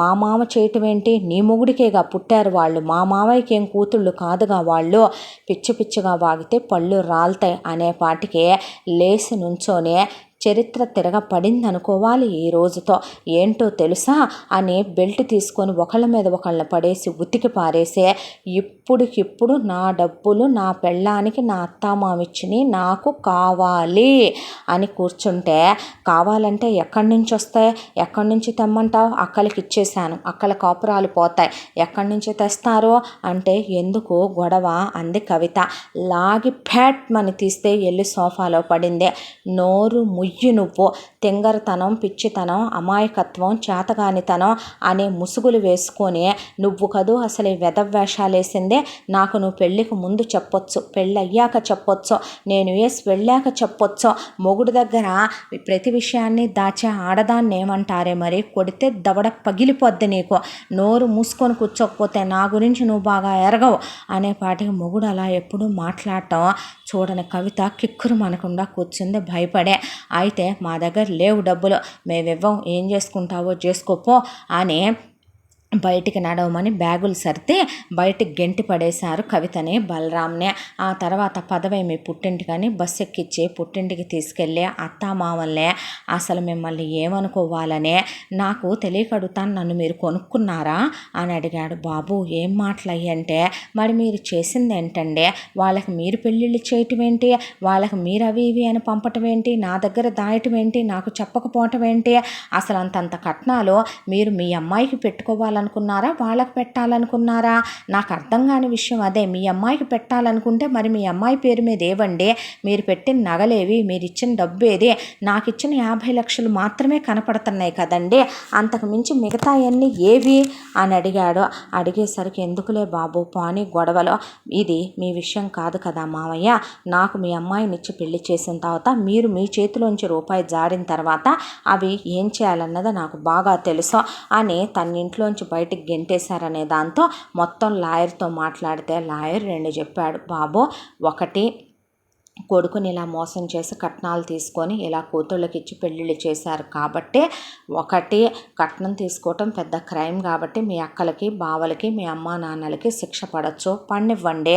లేదు మర్యాదగా ఒప్పుకొని కాంప్రమైజ్ అయ్యి నీ డబ్బులు నీకు ఇచ్చేసారనుకో అనవసరం ఇంకా ఎందుకని చెప్పి ప్రాబ్లం సాల్వ్ అవ్వచ్చు, ఇచ్చేయనివ్వండి అని చెప్పి కేసు ఫైల్ చేయించితే నిజంగానే అది పెద్ద ఇష్యూ అయిపోయి కొడుకు డబ్బులు తిన్న అమ్మా నాన్నలు అని వీళ్ళు కోర్టుకి ఎక్కారు. మీడియాల దాకా పాకిపోయి ఆ విషయం అసలు ఇదంతా నువ్వే చెప్పావే అని బావ అంటున్నాడు. నువ్వు చెప్పకపోతే తెలిసేది కాదని చెప్పొచ్చా అట్లా అని సరోజిని అంటే నోరు ముయ్యమ్మ అంది పద్మిని. ఆ తర్వాత కోర్టు వారు అసలు ఇదంతా నిజమా, మర్యాదగా జైలుకి వెళ్తారా, నిజం చెప్తారా అని అడిగేసరికి రాజ్యం సుబ్బారావు జైలుకి వెళ్ళే రకాల. దాంతో కూతుళ్ళు అల్లుళ్ళు కూడా కోర్టుకు వస్తే మేము కట్నం ఇచ్చిన మాట నిజమే, ఇలా మా వియంకుడు ఇచ్చినయే మా కూతుళ్ళకి ఇచ్చామని చెప్పేపాటికి ఆ డబ్బులు మొత్తం ఇచ్చినవి అన్నీ నగలతో సహా వెనక్కి ఇచ్చేయమని చెప్పింది కోర్టు. లేదంటే జైల్లో పడేయాల్సి వస్తుంది, జరిమానాలు విధిస్తే జరిమానాలు కట్టాక ముగ్గురు కూతుళ్ళు నగలు డబ్బు అప్పచెప్పేశారు. చెప్పేసిన తర్వాత అక్కడికి ఇక ₹1,00,00,000 అత్తమామ ఇచ్చిన డబ్బులు వెనక్కి తీసుకున్నాడు బలరాం. పెళ్ళాం 7 వారాల నగలు వెనక్కి తీసేసుకున్నాడు. రాజ్యం సుబ్బారావు ఎక్కడ అడుక్కు తింటారో రేపొద్దున వీధుల్లో పడి మళ్ళీ తనకెందుకు వచ్చిన దరిద్రం అని చెప్పి ₹1,00,00,000 వాళ్ళకే వదిలేసి కొడుకు అమెరికాలో ఉంటున్నాడు, వచ్చి కోడల్ని చెండుకు తింటూ అక్కడ పడి బ్రతుకుదాము, కొడుక్కి పిల్లలొద్దు, కొడుక్కి పెళ్లి చేసింది టైంపాస్ కోసం, నా పెళ్ళాం ఏమైనా ప్రాస్టిట్యూటా, నేనేమైనా మేల్ ప్రాస్టిట్యూటా, కాపురం చేసుకుంటూ కూర్చొని నీ కూతుళ్ళ కోసం ఇన్వెస్ట్మెంట్ల కోసం కష్టపడుతూ కూర్చోటానికి, నీ కూతుళ్ళ పిల్లలు ఇంటర్మీడియట్కి వచ్చిందా నేను పిల్లల్ని కనకూడదా, అప్పటికి పుట్టకపోతే కనుక నేను నీ కూతురు పిల్లల్నే నా పిల్లలు అనుకోవాలా, ఇండియా బోర్డర్ దాటి కూడా రారు మీరు ఈ జన్మకే అనేసి ఆ తర్వాత అత్తమావుల దగ్గరికి వచ్చి మీరు ఇచ్చిన 50 లక్షలు మీరు తీసేసుకోండి అన్నాడు. వద్దు బాబు దానికని ఇచ్చినాయి దానికే ఉండనివ్వయ్యా అన్న తర్వాత పెళ్ళాన్ని తీసుకొని ఇక అమెరికా బయలుదేరి వెళ్తున్నానని చెప్పి వెళ్ళిపోయాడు. వెళ్ళిపోయిన తర్వాత అక్కడికి వెళ్ళగానే ఒక ఇల్లు తీసుకొని ముందు తను జాబుకు వెళ్ళటం మొదలుపెట్టి అక్కడ స్పోకెన్ ఇంగ్లీష్ క్లాసుల్లో వాటిల్లో కవితని జాయిన్ చేసి తెలివితేటలు, లోక జ్ఞానం, ప్రపంచ జ్ఞానం అన్నీ నేర్పిస్తూ ఈలోపు పద్మిని చదువు అయిపోయి పద్మిని కూడా అమెరికాలో ఎంఎస్ చేస్తానని వాళ్ళ అమ్మా నాన్నలతో అక్క దగ్గర ఉంటానని డబ్బులు కట్టించి ఇక్కడికి వచ్చింది. వచ్చిన తర్వాత నువ్వు కూడా పద్మినితో పాటు ఎంఎస్ చెయ్యి అన్నాడు కవితని. నేనా చదువా అంటే పర్వాలేదు చదువు, కొన్నాళ్ళు జాబ్ చేద్దు కానీ నా ఆఫీసులోనే ఇప్పిస్తాను నీకు, కొన్నాళ్ళు చేసిన తర్వాత మనం ఇంకొక 5 నుంచి 7 ఏళ్ల దాకా పిల్లల్ని కంటలేదు, ఆ తర్వాత పిల్లల్ని కని వాళ్ళు ఇంటర్మీడియట్లకు వచ్చే టైంకి 10th అయిపోగానే అప్పుడు తిరిగి ఇండియాలోనే మనం సెటిల్ అయ్యి ఇండియాకు వెళ్ళిపోదాము. నా వరకు నాకు ఒకటి చెప్పమంటావా, నా భార్య నా దగ్గర ఏదీ దాచకూడదు, నీ తింగరితనంతో నువ్వు చేసింది చిన్న పనని నేను అనుకోను, కానీ వాళ్ళు ఎలా ఉన్నారు ఏంటో కదా, పెద్దవాళ్ళు కదా పోనీలే అని చెప్పి నీతో చెప్పలేదు. అయినా అందరు మగాళ్ళు నీలా ఉంటారా చెప్పు, కొంతమంది ఎదవలు అమ్మా నాన్నల్లో ఏకమవరా, అయ్యే పెళ్ళాలనే తప్పని అనేవాళ్ళు ఎంతమంది లేరో, అక్కలకి దోచిపెట్టేవాళ్ళు ఎంతమంది లేరో, అమెరికాకు వచ్చిన దగ్గర నుంచి తిడుతూనే ఉన్నావు, నాతో ప్రేమగా ఉండట్లేదని ఏడ్చింది. బలరాంకి బాధ అనిపించింది. అమాయకురాలు, నిజంగా చెప్పాలంటే తప్పు అమ్మాయి ఒక్కదాందేనా, వాళ్ళ అమ్మా నాన్నలది కూడా, వాళ్ళు అమాయకపు మందే, డబ్బులున్న తెలివితేటలు లేని తింగర్ మంద, అలాంటి వాళ్ళనే అనుకునే ఉపయోగమే ఉంది. దాంతోనే ఎంఎస్లో జాయిన్ చేయించాడు. చదువుకుంది. అయిపోయిన తర్వాత ఈలోపు పద్మిని అక్కడ మనోహర్ అనే ఒక అబ్బాయిని సెట్ చేసుకుని పెళ్లి చేసేసుకొని అమెరికాలోనే ఉండి అక్కా బావ ఎన్నాళ్ళుంటే అన్నాళ్ళుండి మనం కూడా ఇండియాకు వెళ్ళిపోదామని చెప్పింది మొగుడికి. ఆ తర్వాత కవితని తన ఆఫీస్కి తీసుకెళ్ళడం మొదలుపెట్టాడు. ఎలా ఉన్నారో ఏంటో పెద్దోళ్ళు అని కవిత ఎప్పుడూ అంటూ ఉన్నా, నేను ఆ ₹1,00,00,000 అడగంది ఎందుకో తెలుసా, ఇంటి డబ్బులు మామయ్య ఖర్చు పెట్టిన పెళ్లి డబ్బుల కింద అవి కూడా అడిగేవాడినే, అడుక్కు తింటారని వీధుల్లో పడి అడగకుండా వచ్చానంటే అంది కవిత. ఆ తర్వాత ఇక 7 సంవత్సరాల తర్వాత కవిత ప్రెగ్నెంట్ అయ్యి 2 పిల్లలు పుట్టారు. ఈలోపు పద్మిని ఇద్దరిని కనేయటం కూడా అయిపోయింది. అత్తామామలు 5-6 సార్లు అమెరికా వచ్చి కూడా వెళ్ళారు. ఇండియాలో పెట్టుబడులు పెట్టి బలరాం ప్రాపర్టీలు కొనటం మొదలు పెడితే పద్మిని మొగుడు చేత కొనివ్వటం మొదలుపెట్టింది. ఇలా తోడళ్ళు బాగుంటూ అక్క చెల్లెళ్ళు బాగుంటూ ఇలా వాళ్ళు ఉద్యోగాలు చేసుకుంటూ వీళ్ళు ఉద్యోగాలు చేసుకుంటూ పిల్లలు పిల్లల్ని కనంగానే ఇండియా పంపించేస్తే పిల్లలకి స్కూల్ ఏజ్ వచ్చిన తర్వాత మళ్ళీ ఇక్కడికి పంపించమని వాళ్ళ ప్రైవసీలకు డిస్టర్బెన్స్ అవ్వకుండా చెప్పాడు బలరాం. పద్మిని కూడా అత్తమామల దగ్గరికి పంపింది తన పిల్లల్నే. అలా వీళ్ళ లైఫ్లో హ్యాపీగా గడిచిపోతున్నాయి. పిల్లాన్ని చాలా ప్రేమగా చూసుకుంటున్నాడు. ఇక ఇలా గడిచిపోతూ ఉండగా రాజ్యం సుబ్బారావుకి ₹1,00,00,000 ఇచ్చి వచ్చాడే కానీ బలరాము ఆ తర్వాత కూతుళ్ళు అడగల, అల్లుళ్ళు అడగల, వియ్యాల వాళ్ళు అడగల. కానీ రాజ్యం సుబ్బారావే కూతుళ్ళ దగ్గరికి వెళ్ళి ఆ డబ్బులు కూతుళ్ళకి పంచేసి ఆ తర్వాత వీళ్ళేగా వియ్యాల వాళ్ళకి నేర్పారు. వంట చేయకుండా, పని చేయకుండా అన్నీ ఇక్కడి నుంచే ఒకవైపున మాధవరావు సరోజిని చేత అయ్యని ఇయ్యని వండి పెట్టి పంపటం మొదలు పెడితే డబ్బులు కావాలి, అవి కావాలి, ఈ కావాలంటే ఎక్కడి నుంచి తీసుకొచ్చి పెట్టం మేము అని చెప్పి ఇక మొత్తానికి కూతుళ్ళ దగ్గరికి వెళ్ళి ఉంటే కూతుళ్ళు పాచి పనులు చేయించుకోవటం మొదలుపెట్టారు. అలా కొన్ని సంవత్సరాలు గడిచిపోయిన తర్వాత రాజ్యానికి సుబ్బారావుకి ఎముకలు అరిగిపోయి ఓపిక హోనమైపోయింది ఒంట్లో. ఇక అన్ని పనులు చేయించుకొని కూతుళ్లకు పురుళ్ళు పోయించుకొని పిల్లలకి ముడ్లు మూతులు కడిగించుకొని ఒకవైపున వియ్యాల వాళ్ళకి వయసు అయిపోయింది. వాళ్ళేమి మీ అమ్మా నాన్నల్ని వదిలేయమని చెప్పలా. చేసుకున్న పాపానికి ఇచ్చిన కట్నం డబ్బులు వెనక్కిచ్చేసిన పెళ్ళాలను 4 బాదిన పెళ్లి చేసుకున్నందుకు రాజ్యం అల్లుళ్ళు కూడా రాజ్యం కూతుళ్ళని ఏమీ అన్నది లేదు. ఇలా ప్రశాంతంగా కాపురాలు గడిచిపోతున్నా ఇంకా అమ్మా నాన్న మంచాన పడ్డారు, మూలన పడ్డారో. వీళ్ళ ఇంకెందుకు పనికిరారో, వీళ్ళ దగ్గర నుంచి మనకు వచ్చేది ఏమీ లేదో. కనీసం ఇదివరకే 3 ఏళ్లలో పాచి పనులు చేయటానికైనా వీళ్ళు పనికొచ్చేవాళ్ళు. ఇప్పుడు చూస్తే దానికి కూడా పనికిరారిక, అనవసరం వీళ్ళని ఉంచటం అని చెప్పి తీసుకెళ్ళి ఒకరోజు అమ్మా నాన్నలకి తినే తిండిలో నిద్ర మాత్రలు కలిపేసి చక్కగా ఇక అక్కడి నుంచి ట్రైన్ ఎక్కించి ఆ ట్రైను ఎంత దూరం వెళ్ళొద్దో అంత దూరం తీసుకెళ్ళి ఆ ఊళ్ళో ఒక అనాథాశ్రమాన్ని మాట్లాడి ఎవరో పాపం దిక్కు మొక్కు లేని వాళ్ళని పిల్లలు వదిలేశారు. ఇలా పాపం మనుషులు జోగిపోతున్నారు అని అక్కడ అప్పచెప్పి వెనక్కి తిరిగి చూడకుండా వచ్చేశారు రాజ్యం కూతుళ్ళు 3. ఇక చేసేదేముంది, రాజ్యం సుబ్బారావు బతుకు అనాథాశ్రమం పాలైపోయింది. దిగులతో సుబ్బారావు ముందే కన్ను మూశాడు. అంతా దాంట్లో మాత్రం రాజ్యం కూతుళ్ళు ఒకవైపున మొగుళ్ళు తంతున్నారని, అత్త వాళ్ళు కట్నాలు వెనక్కిచ్చేశారని అన్నారని, ఆ రోజు నీ కొడుకు నాశనం అయిపోతాడు, నీ కొడుకు ఊడ్చుకుపోతాడు, వాడు బాగుపడతాడా అన్న మాటలు. అందరూ ఇండియన్ మామూల్లాగా తన కొడుకుని తొక్కి నార తీసేసి కంట్రోల్గా పెంచలేకపోయానని, రాఖీలు కట్టించే అక్కలే సర్వస్వం, అక్కలే ప్రపంచం అన్నట్టు పెంచలేకపోయానని, వాడిని అసలు బయట ప్రపంచంలోకి వదిలే ఆ విద్యాదాతలు చదివిస్తారు కదా అని బయటికి పంపించే పెద్ద తప్పు చేశానని రాజ్యం అలా మదన పడుతూ పడుతూ పడుతూ అసలు అన్నాళ్ళుగా తనకు తోడున్న తన మొగుడు పోవటానికి తన కొడుకే కారణమని అలా దిగులు పడి మంచాన పడే అక్కడికి కూడా కూతుళ్ళకి తను అనుకుంది పెట్టలేకపోయానని, పెట్టిందే వెనక్కి తీసేసుకోవాల్సి వచ్చిందని మదనతోనే అలా ప్రతిరోజు పొద్దున్న లేచిన దగ్గర నుంచి కొడుకు నాశనం అయిపోవాలి, కోడలు ఊడ్చుకుపోవాలి, కొడుకు గొడ్డుమోతోడైపోవాలి, అసలు ఇలాంటి కొడుకు ఎవరికి పుట్టకూడదు అనే శాపనార్థాలు పెట్టి పెట్టి పెట్టి ఒక రోజున పైలోకానికి చేరుకుంది. అనాథాశ్రమం వాళ్లే రాజ్యానికి సుబ్బారావుకి ఆఖరి క్రతువులు జరిపించేశారు. అమ్మా నాన్న పోయారనే విషయం కూడా బలరాంకి తెలియదు. ఇంత దాంట్లో తన తెలివితేటలతో తన తింగరి పెళ్ళాన్ని మార్చుకొని తన జీవితాన్ని తను నిలబెట్టుకున్నాడు అతను. తన కోపమే తన శత్రువు, తన శాంతమే తనకు రక్ష అనే మనుషుల్లో స్వార్థపూరితమైనటువంటి మనస్తత్వాలు ఎప్పుడూ ఉండకూడదు. ఆ స్వార్థం ఈ రోజున రాజ్యాన్ని సుబ్బారావుని ఇక్కడి దాకా తెచ్చి వదిలేసిందే. అమ్మా నాన్నల్ని అలా చేసిన కూతుళ్ళ బ్రతుకులు రేపేం కానున్నాయో, ఆ భగవంతుడు విధించే శిక్షలేమిటో ఆ తీర్పు ఆయనకే వదిలేస్తూ ఇంతటితో ఈ కథ సమాప్తం. మళ్ళీ మరొక మంచి కథతో కలుసుకుందాం. తప్పకుండా మన ఛానల్ని లైక్ చేయండి, షేర్ చేయండి, సబ్స్క్రైబ్ చేయండి, బెల్ ఐకాన్ క్లిక్ చేసి ఆల్ అనే బటన్ని ప్రెస్ చేయడం మర్చిపోకండి. ఈ కథను మనకు అందించిన కథా రచయిత్రే జి. యామిని శ్రీనివాస్ గారు. Thank you.